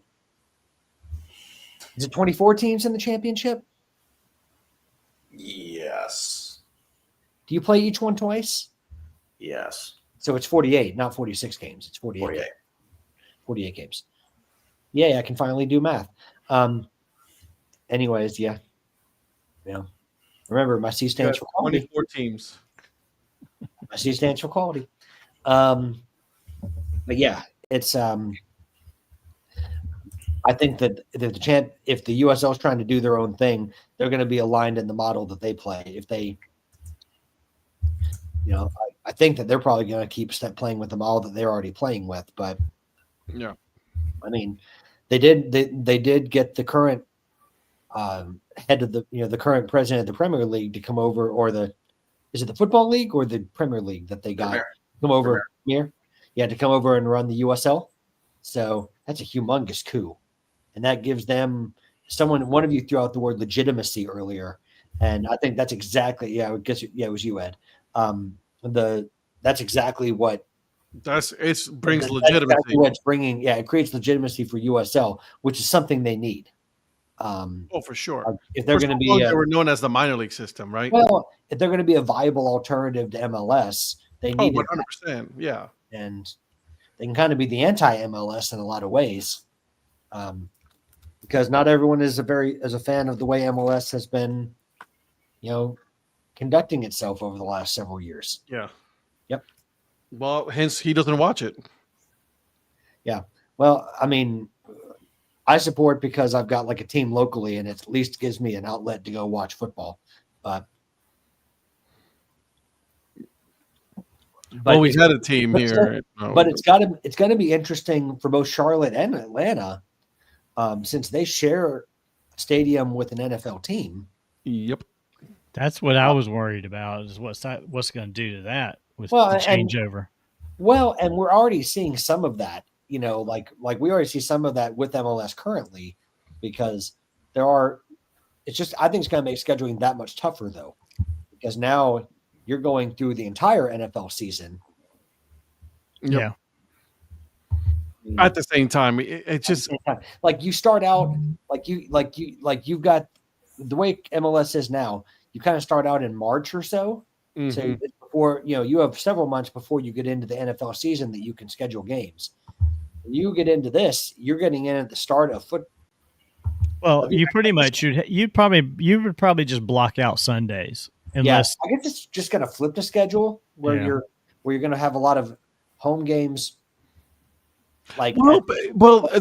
Because now you're just flipping it. Now that I'm thinking about it, like now for Atlanta, I can't speak for Charlotte, but like Atlanta has a lot of home games toward the beginning of the season. Mm-hmm. Right now because of the Falcons and everything else, and they have them all like clustered together, and then I'll play like 4 straight home games, but then I won't see them play for 2 months. At the same time, though, we're talking about Atlanta and Charlotte, right? But Charlotte doesn't, and Atlanta, they don't play all their home games, back to back to back. So there could be some alternating schedules there. Oh yeah, there is. It's just now I don't know. In my head, it made a lot more sense what I was saying, but now that I'm thinking about it, it doesn't really make a lot of sense. It just flips when you have the NFL schedule. Right now, like in the new model, it would be at the beginning of the season where you got all the headaches of the first half of the season, whereas right now it's the second half of the season where you have those. Well, and you've only got to really worry about eight weekends, 8 Sundays that you've got to say, okay, there's going to be 8 Sundays that we'll have to work around. Yeah. And the NFL schedule, I mean, I'm sure the NFL schedule comes out way more in advance as their schedule will. So it'll be interesting to see. Yeah. Mike said, how about Gio Reyna finally getting called back up for the American team and balling out a few days ago? Very glad he got a goal, but man, I feel like he's the most polarizing player on the team. And can I tell you this, and it's not necessarily his fault, but someone who I find even more polarizing than Gio Reyna is Claudio Reyna. Oh, yeah, definitely. I have not been a Claudio Reyna fan since he was a player. That's just me. I dislike him even more as an executive than a player. And this is the point where Ed and Donnie just sit back and enjoy the show. So Claudio Reyna, just so you both know, was a U.S. men's national team player. That's Gio's dad. Yeah. And he was the U.S. men's national. Well, I figure that part. Yeah, but he was also an executive for Manchester City and New York City FC, and Gotcha. then he left them. He left City Football Group to move over to Austin FC, but he got in a heated row with former U.S. men's national team coach Greg Berhalter over his son not being select about his son's playing time or lack thereof with the national team. And it's like that did not do Gio any favors. No.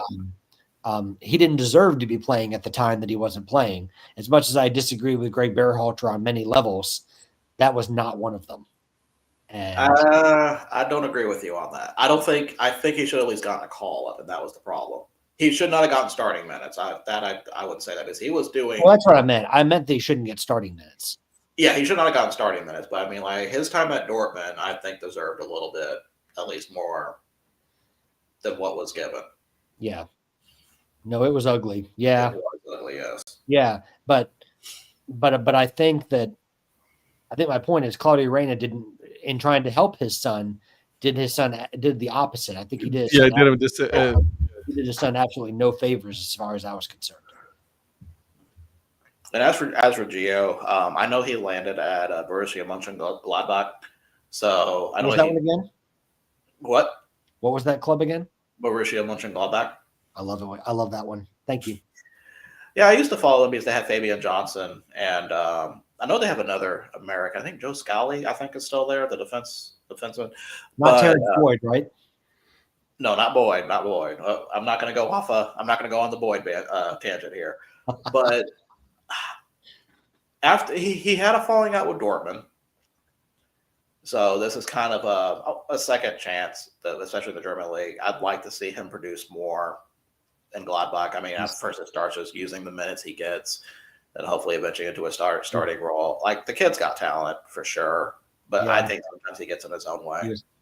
Well, I mean, I think he's like a lot of American kids or like U.S. internationals he's one of those ones that had too much success too early. Because I mean, he did really, really well with Dortmund, and then everyone was like, he's the next Christian Pulisic, and he was like on everyone's list of the next big money signing for a Premier League club. And yeah, that was already. He was overhyped before he had a chance to really grow, and like you said, he believed his own hype. Yeah, and he would. When he should have. Well, he did more. He just didn't do enough as far as discipline. He would, show up late for things. He would, so there were problems with that. And then he would lose playing time. And then I think his confidence went at some point when it was like, oh, I can't just rely on talent alone. I don't have the work ethic to go along with it. And I'm hoping as he gets older that he's learning that, but I've not been following him closely in the last couple of years, but the problem I saw with him originally is, didn't he go to Nottingham Forest too and not really play? I vaguely remember that. I don't think he ever played there, did he? I know he was supposed to go there. Let me look at that one up because I don't remember him actually. I mean, Donnie was telling me about it, and I was just like, I couldn't remember what year that was, and Donnie was trying to educate me. I don't remember him logging any minutes at Forest.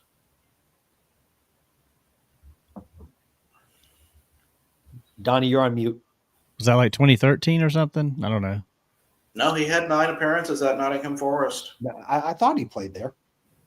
So yep, Mike knows. Yeah. Thank you, Donnie. Try to help. Oh. But yeah, I mean, he just not the same type of thing, but like I think about Freddie Adu and some of these other players. It's like, they were so good so early, and then it just either through injury or other reasons. Did he have a brother? Howdy Adu? No, bye.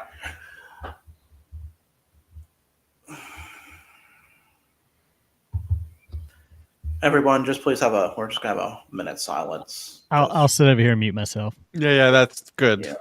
Good idea. I was going to say that in that game, I was excited to see Balogun on the score sheet. Oh, Balogun. Yeah, and like I said, he's going to be the Arsenal product.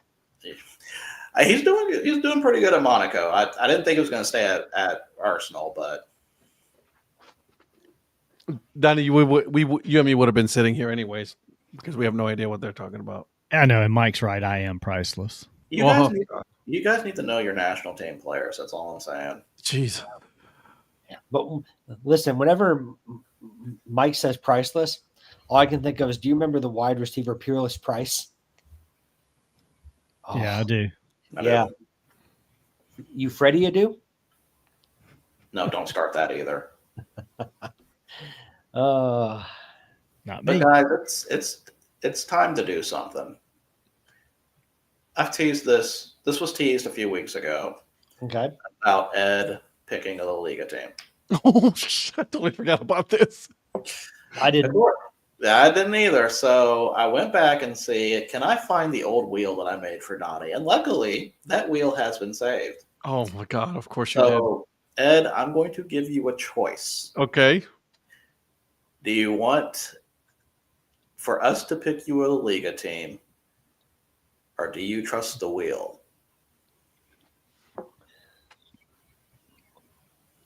The problem with trusting the wheel is that there's going to be some shitty teams on there. And there's going to be Barcelona and Real Madrid too. That is true. That is also very true. Could you take the two of them off and the bottom 6? The bottom 6. Bottom I don't six. know. Just There's not that many teams in La Liga. Okay, how I'll many- tell you. Okay, or so the bottom, a few of the bottom ones. Give him the mid. Give him the mid. let me look at the current La Liga table. Okay, I got it right here. Okay, so what I will do, There's 20 of them. I will remove top 2 and Okay. bottom 2. Now, my first thought was OBA though, but Yeah, no, get rid of Oviedo, get rid of Levante, no, and get No, rid that's of no. Girona. Real OBA though is a good Those club. three teams are about to be relegated. There's no way in hell. you're gonna- Okay. Here's what I'm going to do. I'm going to remove Real Madrid. I'm going to remove Barcelona, and I'm going to remove Atletico Madrid because you and Donnie cannot have the same team. I can agree with that. And then I will remove the 3 bottom ones.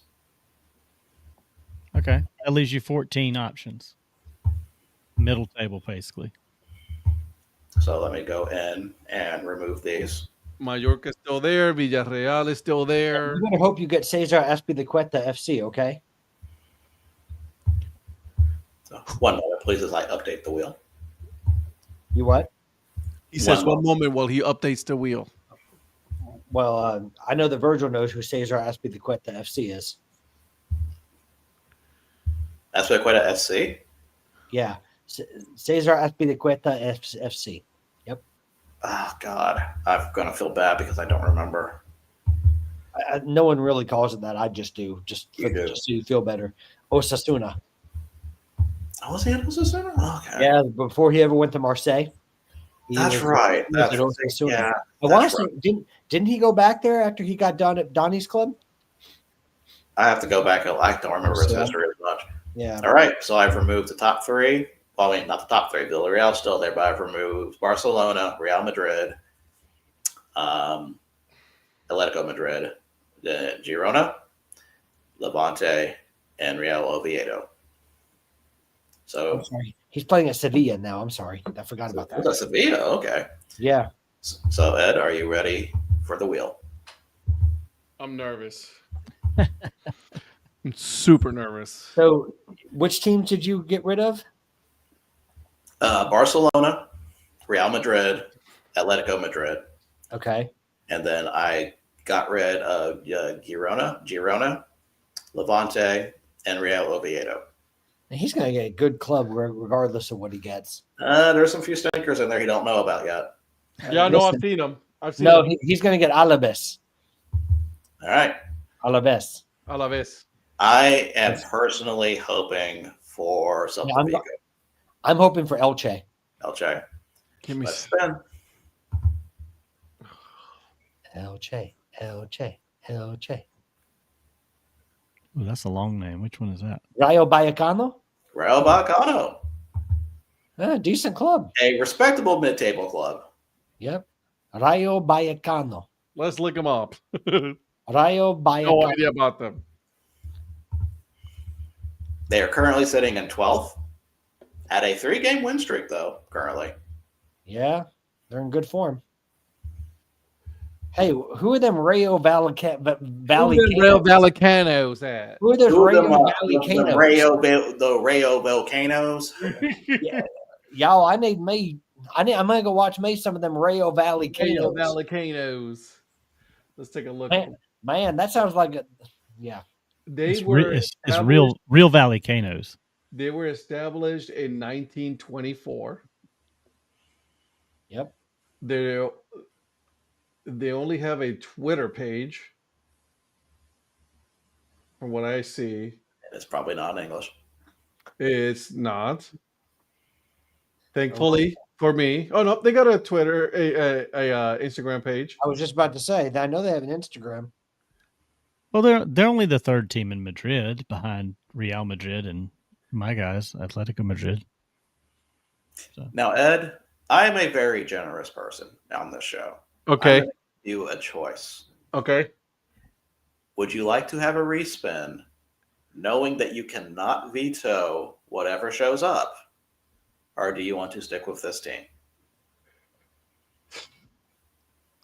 Wow, he's giving you the Bob Barker deal. Stay tuned for next week when we pick Donnie's Or friend. actually, that's more of a deal or no deal. That's like a Howie Mandel thing. Actually, Here's the thing, though. If I stay with they're a mid-table team, right? Rayo Vallecano for now. For now. Yep. But then you got some teams in there. Well, you also can go higher too. You can have a team with European aspirations. So why couldn't we give him Deportivo La Coruña? Because they are not La Liga. Exactly.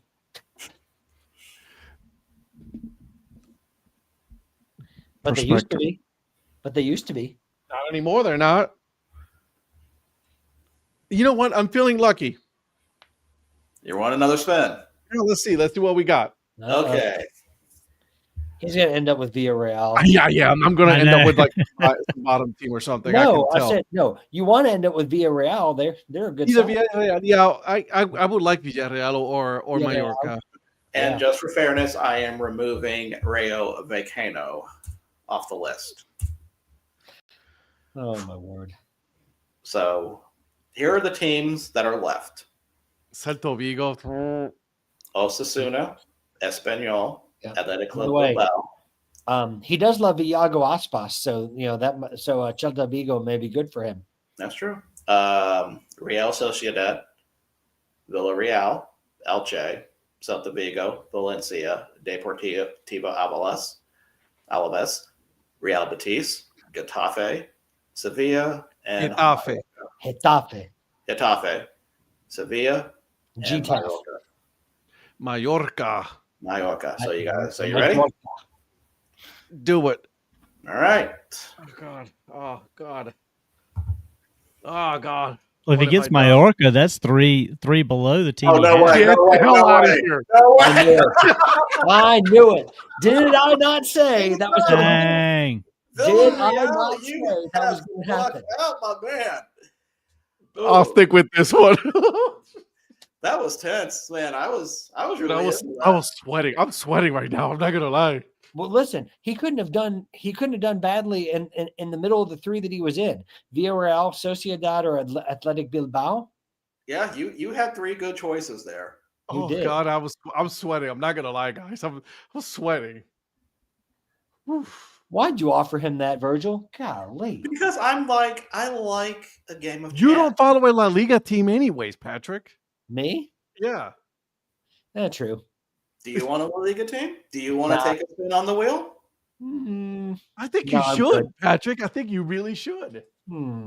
I think you really should get into. I used to like Barcelona, Oh, but then Patrick. I really No, you can't. We can't go with those teams, right? We can go no. with I the said top. I used to like them, but then after they started, pulling out financial levers just to with you. sign players outside of rules, I was like, nope, I'm good. So I think both you and Virgil should pick a team. Ooh, it would be fun to name a Spanish team with Virgil in it. I don't have a. All right, Mike. Have a good night, buddy. I Man, do Mike, not have a La Liga team. That's what I'm saying. And then I we love how could Mike's follow gonna the La Liga. Oh my God. You know how I much love, fun I love this how would be? Mike is going to get his rest for tomorrow night's show. I know he's waiting Not for work, not for work, for tomorrow night's show. Like tomorrow night's show is going to be an absolute mess. Like I'm already saying, I have no control over that show. Patrick, do you want to spin the wheel? Why not? For the heck of it. Yeah, do it, man. Okay. Even though Donnie and Ed have already taken the good teams. Well, and the thing is, you said something about Virgil having a team, and it's like Villarreal's gone. Well, that could have been Virgil Real. It could have been. Okay, change of plan. I want Villarreal now because of that. Oh my God. How about I mean, Real? just for the content of this show, even if you don't have fandom beyond the show, you should have a team. I'll take that. Real Betis? Yeah, I mean, Okay. Conference League finalists last year. Yeah. Chelsea beat them. Sitting in fifth place. Yeah, and by the way, they're.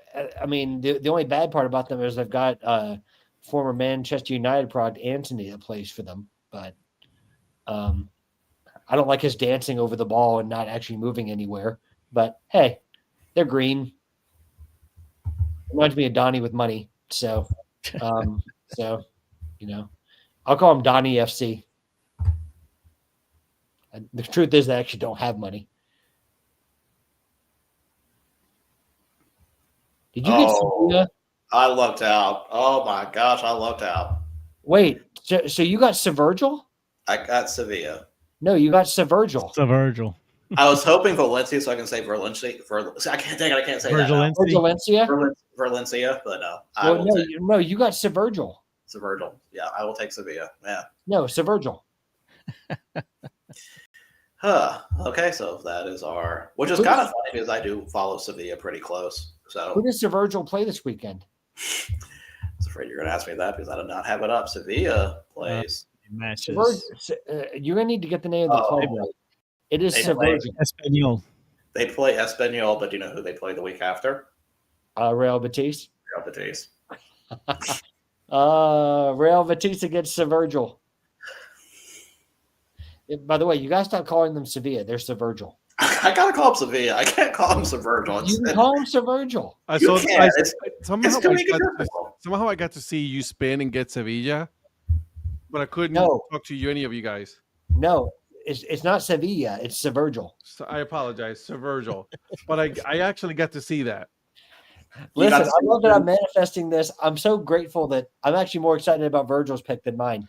Because now I get to call it a football team Severgil. This makes me very, very happy. Makes my night. I was expecting to land on probably like Valencia or Elche, but yeah, Elche was the one I was like, not Elche. Yeah. Please not. I was sure I was going to get Elche after hoping that Ed would get them. I would have taken Ibar over Elche, and Ibar's not even in La Liga right now. But the fact that we actually got some decent teams, I'm okay with this. Yeah, you should have Rayo Vallecano, but I gave him the choice. I gave him the choice. You can give either choice as well, but you're talking too much shit, and I'm talking what? Excuse me. You heard it. This is a family show. We don't use this is a family show. We don't use language like that. 10:30 at night. There's no family show here. Don't forget, you guys vetoed my NFL wheel pick, and then got me a lot better one thanks to Matthew Stafford's working back. Your team looked good, dude. Yeah. And by the way, have you noticed the uptick in form ever since I renamed them the Valiant Virgils? Absolutely. I mean, Let's go with that. Yeah. I mean, since I named them the Valiant Virgils, has Matthew Stafford even thrown a pick? I believe he has not. I mean, listen. We just need to get Virgil on the side of that helmet, and that man's winning MVP. He is the favorite to win the MVP right now, Is he really? according to the betting odds. I did not know that. Yeah, like I don't know about every betting, Vegas, it's going to be different odds for every place. But the latest odds I saw from the ESPN one today. Sorry, I know that's not the most, the best betting place, but since they talk about it ad nauseum, they had the shortest odds. Did I say that right? Shortest odds. You're good. Yeah, I don't speak betting, but the shortest odds were were Matthew Stafford, and then it was Drake May, and then Josh Allen after his Otto Graham like performance again, and then twice. Second time he's done it. 3 rushing touchdowns and 3 passing touchdowns, but we'll talk about that tomorrow night. And then I think Jonathan Taylor was 4th best odds. So those were the top 4. So, guys, those are all the Liga teams. So Virgil, Pretty happy overall. That's I not, am. it's not I going am- to stick. No, that is not. Don't worry. I'll make sure it sticks. I'm satisfied. But guys, let's talk some World Cup qualifiers for a minute. And I want to start in the African and in AFCON because I was watching this game to completion because this was this does not involve a debutant, but it's a result I was really looking forward to seeing. And that was Nigeria losing to the Democratic Republic of Congo in penalties. And man, watching that game made me realize that I really thought Nigeria was going to turn it around after that, and they were not able to. They kind of fell apart. Republic of Congo Democratic Republic of Congo, can't say Republic of Congo, there's 2 different places, had a goal line stop that I thought was in, but VAR did not call that in. So they really could have won in regulation, but that did not happen. So they came and played on penalties, and the loss was so bad that the Nigeria manager is blaming voodoo on it. I saw that. I Yep. sent you guys that because I said that is hilarious. He's like, he was over there doing some kind of voodoo or something, and it's like almost like that's not right. So does that put the Democratic Republic of Congo in the World Cup now? That puts them In in the the playoff. Confederations playoff. Yeah, That's Right. right. So does that mean Nigeria is now out of? Yes, Nigeria is officially eliminated from World Cup You qualification. know whose fault that is? John Obi Mikel's podcast. Oh, I thought you were going to say the kicking game. Well, that too, obviously. Terrible.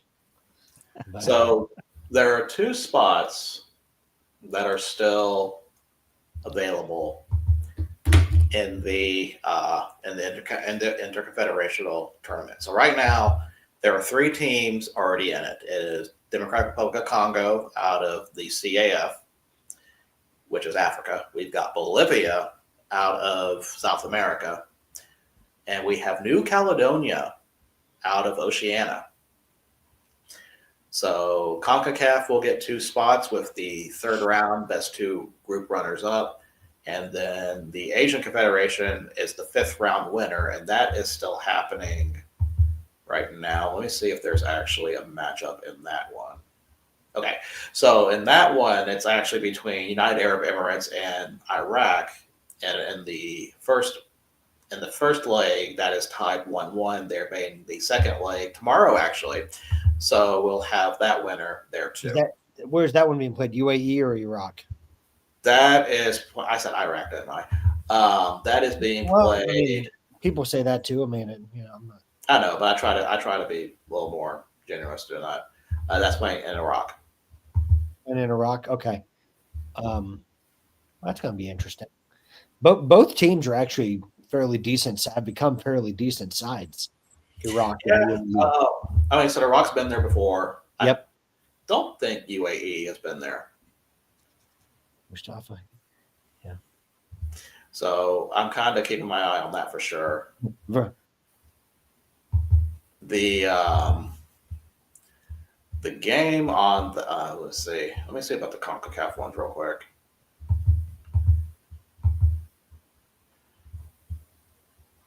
So on CONCACAF, we still have the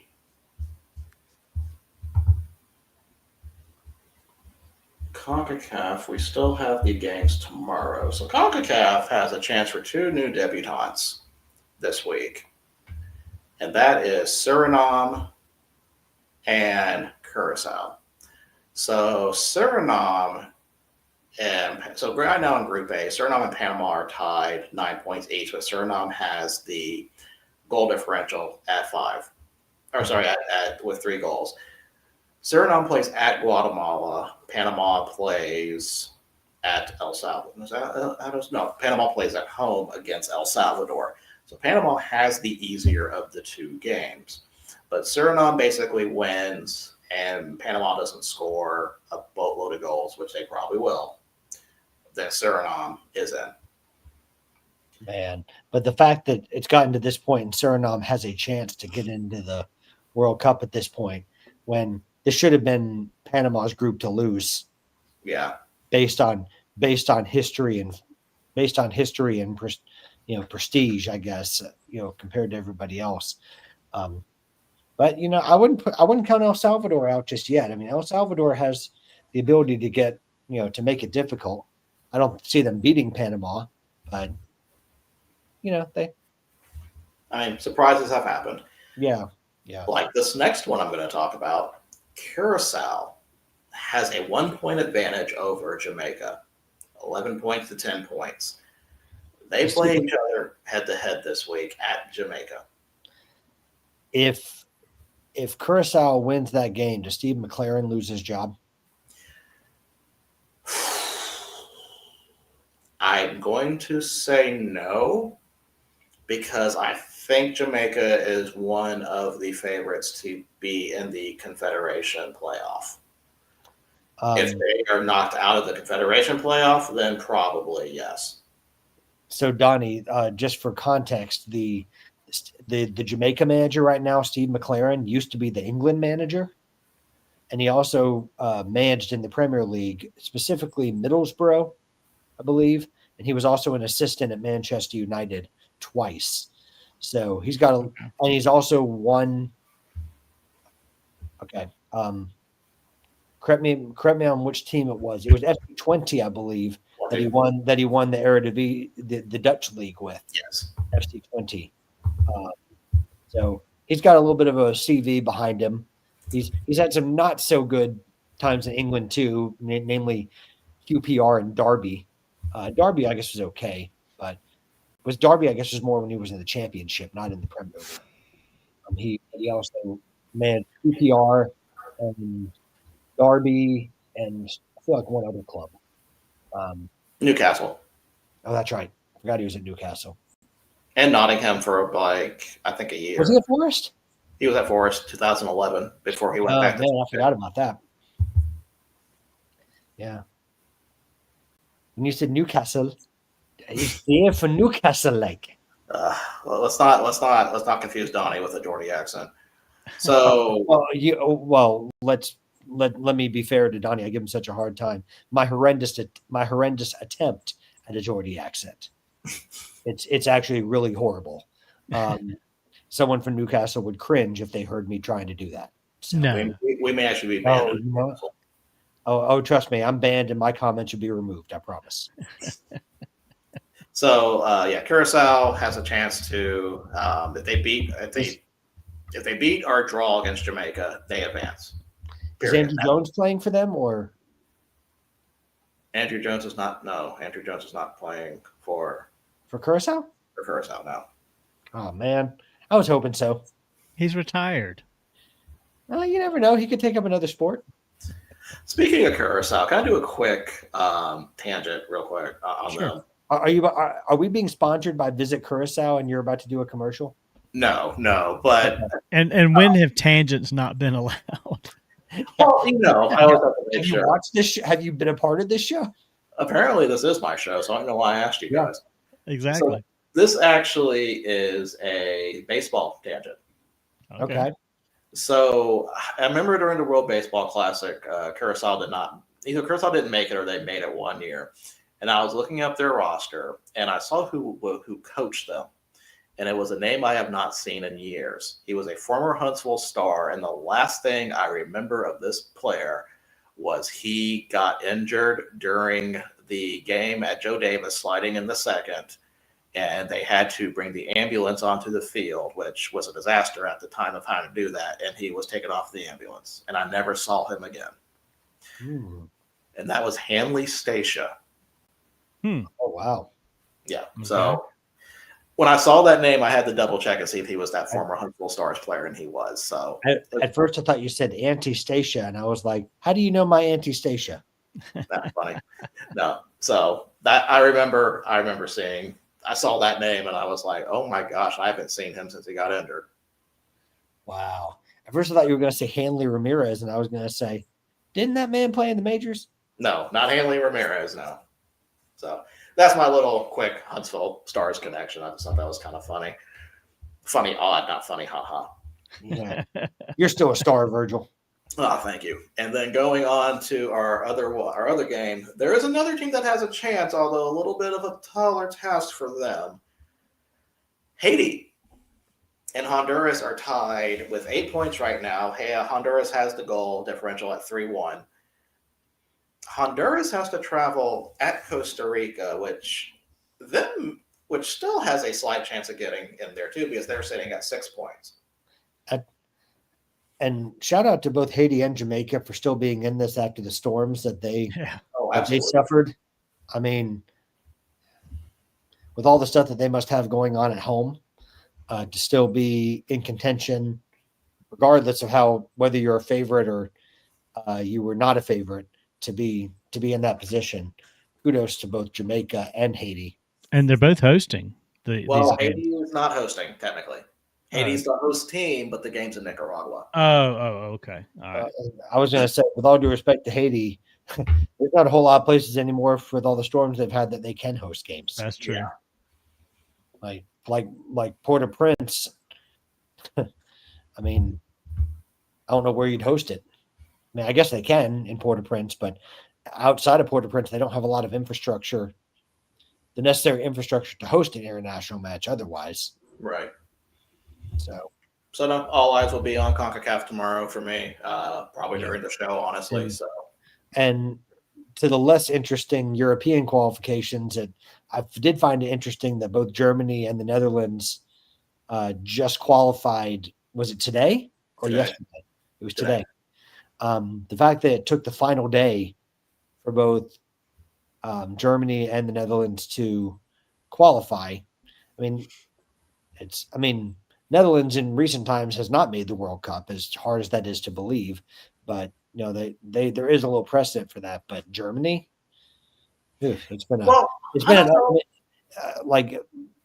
ultimately they ended up comfortably winning, because I think, wasn't it Slovakia that finished second in the group? yes, and that's what I was about to say. Like, It was 6-0, so it was like wasn't they really. they had strong second teams. Yeah. So Slovakia was sitting with 12 points. Poland was sitting with 17. So they both had really good campaigns. yeah.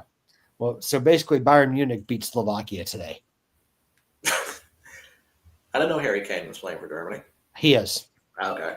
You've never heard him say Guten Tag? No, I have not. Yeah, he's so smooth with his he's very his German is he's very fluent in his German, is what I was trying to say. Impeccable would be the word I would use. Impeccable. Thank you. You're welcome. Going through some of the other I don't know groups. big words. Switzerland pretty much has the qualification wrapped up. But second place is Kosovo. So they're sitting there with 10 points, and Slovenia and Sweden are nowhere close to them. So they will be in a I was going playoff. to say, are Kosovo going to be in the playoff? They'll be in the second. Yeah, they'll be in the playoff for the second round, or for the next round there, for qualification next stage. Now, remind me again of that Switzerland, the Swiss guy that played for Liverpool. He was the young diminutive striker. He played for Chicago Fire as well in MLS. Oh God, I do not know that. Not Kobel, is it? No. Ebola? God, who is it? That, you know who I'm talking about. That guy that played for. Here, I'm trying to think if you're doing a bit or not, because I don't. No, I'm really not. I think he's serious on this one. I really am. Oh, Xherdan Shaqiri. There we go. Oh, why did I blank on Xherdan Shaqiri? Shaqiri. Yeah. Thank you, Donnie. I was right on the cusp. So thank you. Donnie. Yeah. Good thing. I was going to say Jordan Charcuterie, but that's because I can't pronounce it. Hey. Just quit when you're ahead. Yeah, Xherdan Shaqiri. I was ahead. Okay, I didn't know that. Oh, he's back with Hey, Basel. where are these games played on? I mean, where can you see them? ESPN Plus, I believe, has. Okay. Yep. Let me check tomorrow's games. Actually, I can give you a better answer. I can look it up real quick while you're doing that. I wasn't sure if ESPN carried it, if it was somewhere else, but I've got ESPN Plus. European qualifiers are easier to find than some of the other confederations. Yeah. So Shaqiri is, I guess Shaqiri retired from international duty. That's why I didn't see his name then. Yeah. Okay. I didn't realize he called time on his career. Group C, Denmark and Scotland still have a shot to. Or, sorry, it's going to be weird seeing a Swiss national team without Shaqiri in it. I really am. I mean, Xhaka is still there, so I mean. Well, Granit Xhaka, he just does nothing but score goals. That's exactly, especially against Serbia. Scotland and Denmark are playing against each other. The winner of that wins takes over the top spot for World Cup. So Scotland has a chance to qualify over Denmark.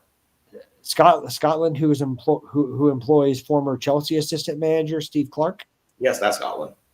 Yeah. Oh, I'm sorry. Also, former West Brom manager Steve Clark. Can you imagine a World Cup that has both Scotland and Ireland in it? You want to know the only thing that would make that better is if Scotland and Ireland both made the World Cup and Steve Clark and Mick McCarthy both were managers. I would love to see Mick McCarthy in a World Cup. I know that's no longer possible since he's no longer at Ireland. But wishful thinking. Sorry. Group D is wrapped up with France taking over the first spot, and let me see about the other. How long is Didier Deschamps gonna be France manager? Until he gets bored with it. Wasn't that like 8 years ago? I mean, he's still going. Well, I guess once you have Raymond Domenech as your previous manager, you're going to stick with Deschamps as long as you can. As long as you can. That was a disaster. Yeah, so France has won that group, and Ukraine has finished second, so they'll be going to the next stage. Spain and Turkey still are playing. They play against each other. The goal differential is way too high, so even if Turkey ties, Spain moves on.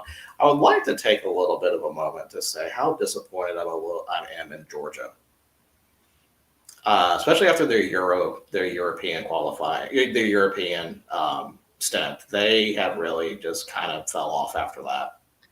Do you think that's Saba's fault, Saba Lojanica? I don't know what to blame. I don't know if maybe just caught lightning in the bottle in the tournament. So the only reason I bring up that name is because he plays for Atlanta United, and he's a Georgian international. It's ironic. He plays in Atlanta, Georgia, and he plays for the Georgian national team. Whenever he scores, he goes like this, which doesn't happen that often. But in Group F, Portugal has the automatic qualifying spot, with Ireland being in the next qualification round. Did you see where Cristiano said this is going to be his final World Cup? Do you believe that? No. And by the way, Ireland only gets that from a stoppage goal at the 90th minute +5 before it was called, and they were able to get a goal against Hungary. So that was a big, big win for them. So let's say we're talking about Group G, Netherlands and Poland being the two teams out of that group. Netherlands takes the automatic qualifier. Poland takes second place.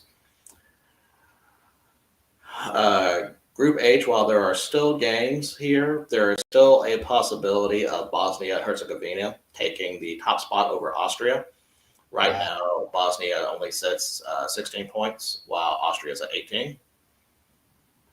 So that would be a massive upset.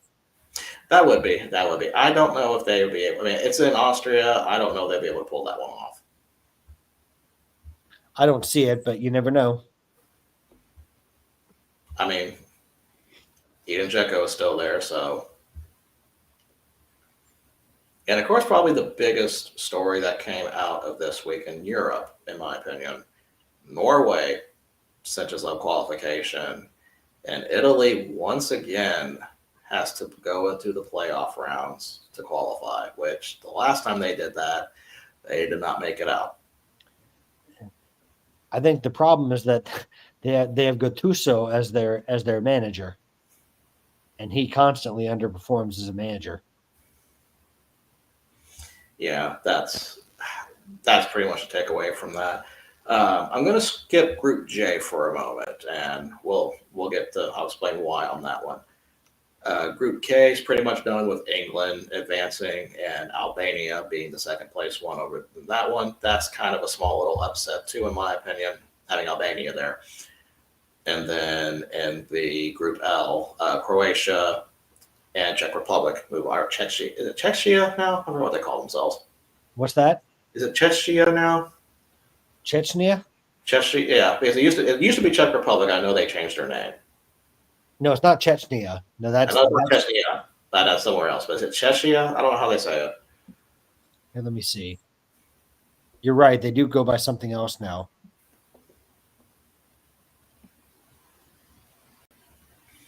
That was the group that the Faroe Islands probably had their best performance. Yeah, Czechia. Yeah. Czechia. Okay. Yeah, not Chechnya. I know that's something completely different. Yeah. Isn't that where Anzi Ashkelon is. Yeah. Yeah. So Faroe Islands had their best performance with 12 points, but they were not able to pull it off. But now let's talk about Group J. So Group J, they all have one game left. And the reason why I want to talk about this group is because this one has probably the biggest implications here. Belgium sits on the top at 15 points. They play Liechtenstein. I don't think they have to worry about that game. But second place, Liechtenstein is a formidable side. the Liechtenstein has 0 points and minus 24 goals. Exactly. So they still got a shot.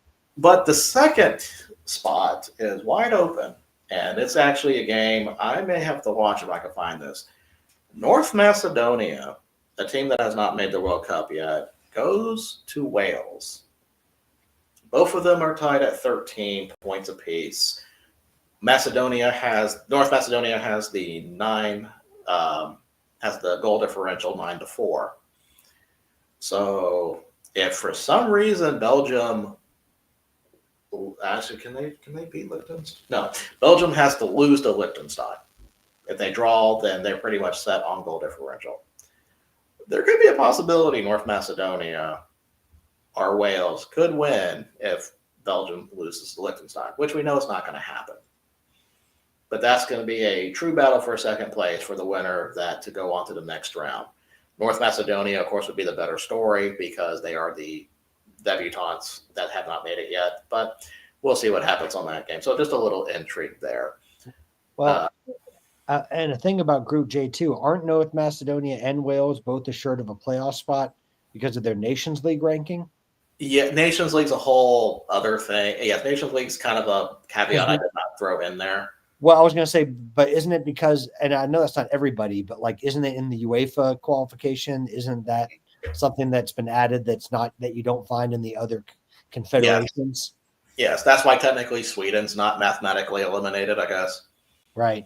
Well, wait a minute. So you mean Graham Potter's men are going to give everything and they still have a chance? They possibly may give everything for a chance. The boys are going to give everything because Graham Potter's the manager. Right. So, Donnie, what do you think of all this? I think there's too many groups. You know what? I can actually agree with you on that. I'm sitting here trying to figure out how to follow what, because you're talking about the different groups, and I was trying to find where can I find those groups to look at the groupings. So what I do is I go to FIFA's official website. I just type in FIFA World Cup qualifiers and go to FIFA's website, and they have all the different confederations. Do you want me to send you the link? I mean, you can. Yeah, that's fine. I use an app called FlopMob that has them all listed here, and I basically use them for this is basically where I follow all my leagues. Okay, I see that now. I was on something different. Actually, I think I used the ESPN one. ESPN doesn't have a bad one either for that. Okay. Yeah, let's see. Well, I can follow that then. That's easy enough. Here. Let's see.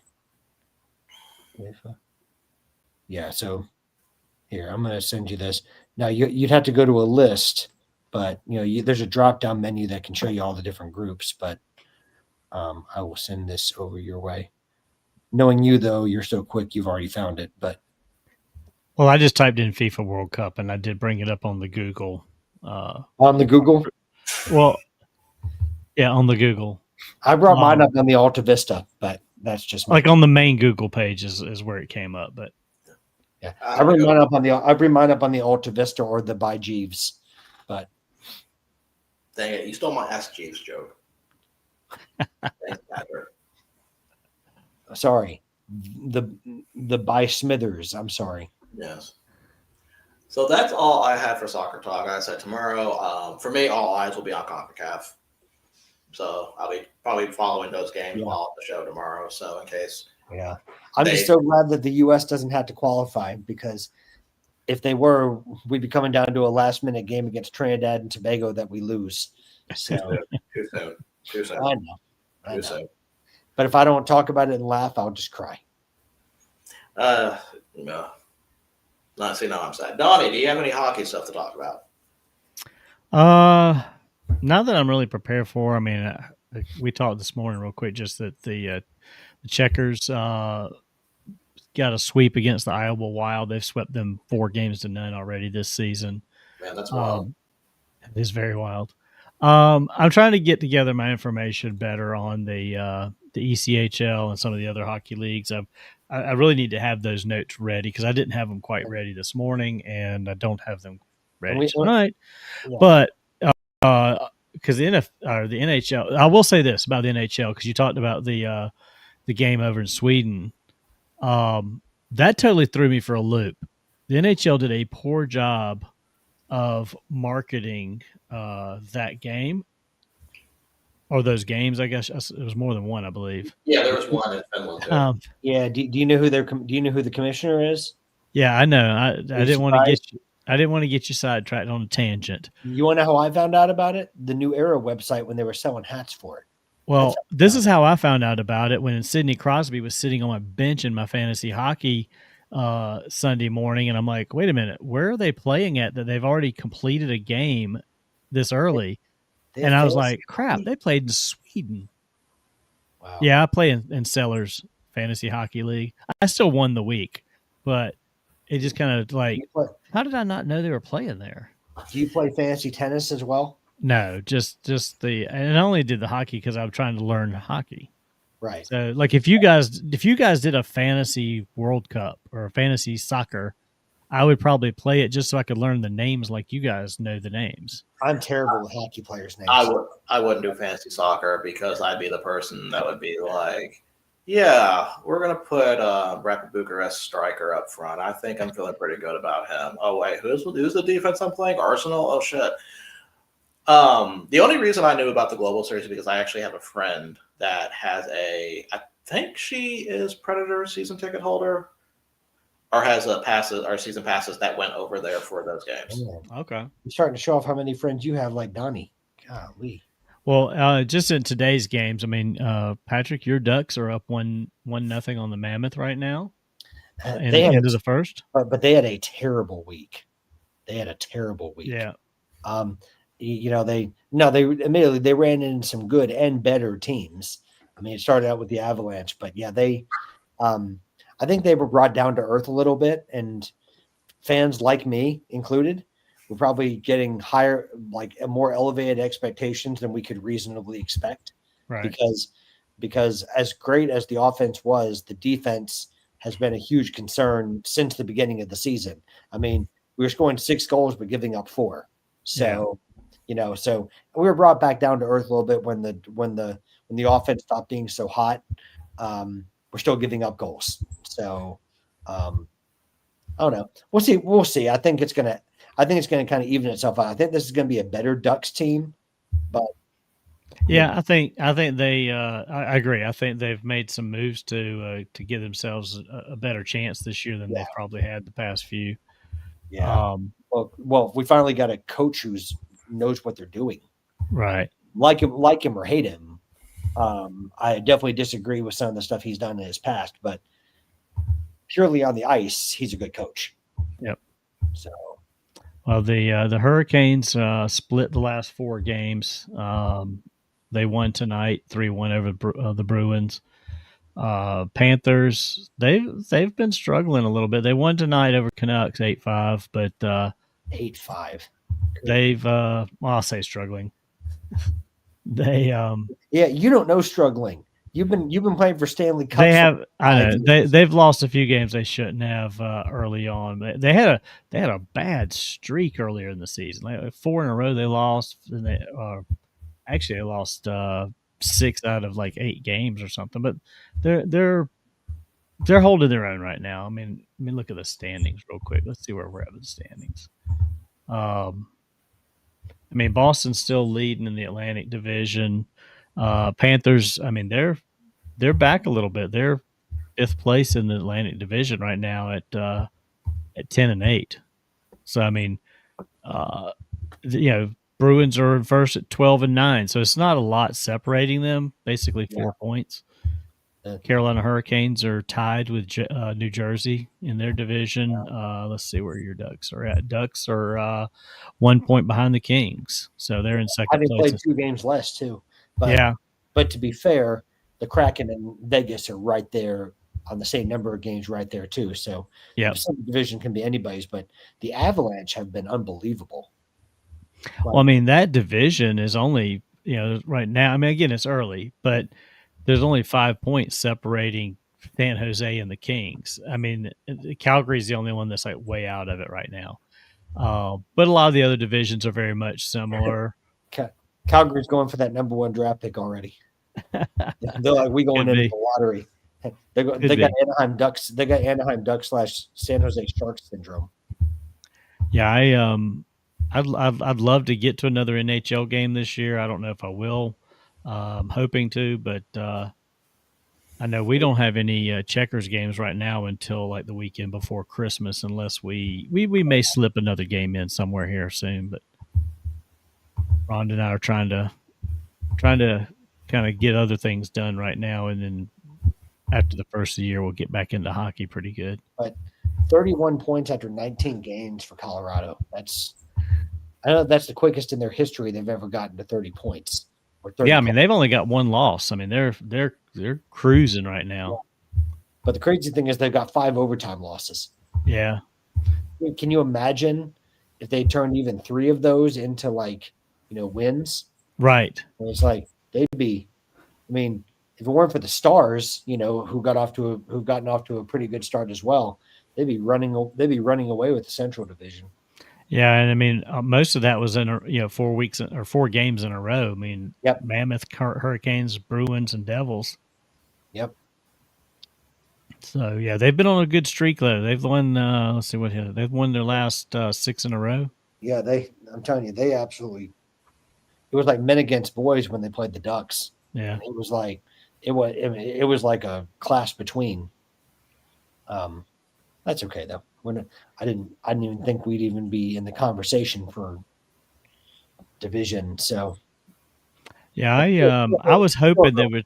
I know when we were talking about possibly our trip for next year, for a second there, I was like, oh, maybe the Mammoth will still have a late season game, but no, hockey's over by the time we were talking about going. So unless they make the playoffs, which I don't know about that this year for them. Thanks a lot, Eric. Exactly. That's Eric's fault. Don't worry, this time it isn't your fault, Nani. That's Eric's fault. Exactly. Yeah, I mean, no complaints here. I don't know if I'm still going on that yet. I don't know yet. All right. Well, that's all I've got for hockey. Okay. Anything else if I would like to bring to the table?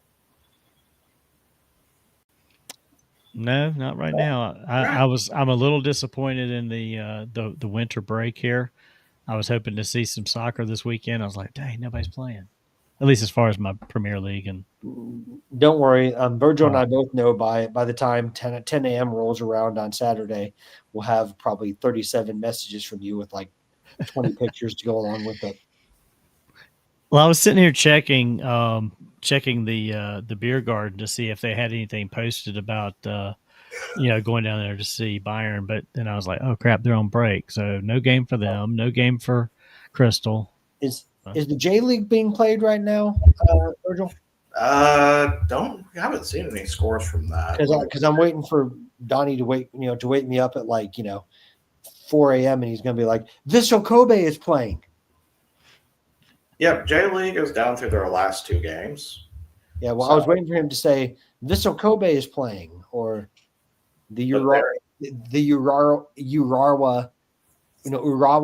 Red Diamonds. There we It's hard to go. say, isn't it? Yeah, it is. Urawa Red Diamonds. Yeah. But yeah, they are on match day 37-38, and those games start up on November 29th. Okay. So then- we still Toward got the end of the month, I'm going to hear Donnie saying Vissel Kobe is playing. And for Patrick, for your sake, Kashima Antlers are in the top of the table right now. Okay. Is the A League in right now? I think that was done because I thought Because my team there is Adelaide United. I did not know you had an A-League team. Yep. I don't follow them closely, but if I had to pick a team, that's who it would be. Yeah, I know A-League. Yeah, okay, A-League just started. So yeah, they will have That's games on Friday. Because I was going to say that's where Juan Mata ended up. And Adelaide United is playing Melbourne City FC. Uh-oh. Melbourne's usually pretty good. So we'll see what happens.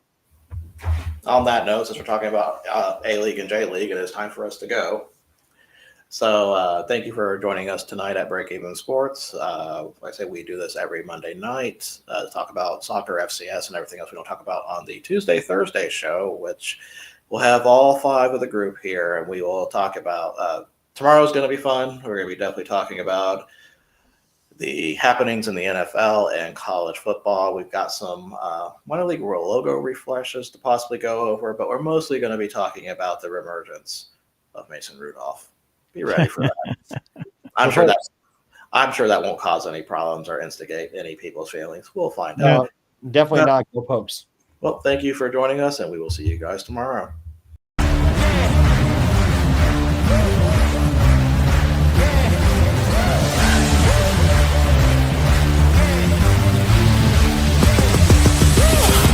gonna take on the world.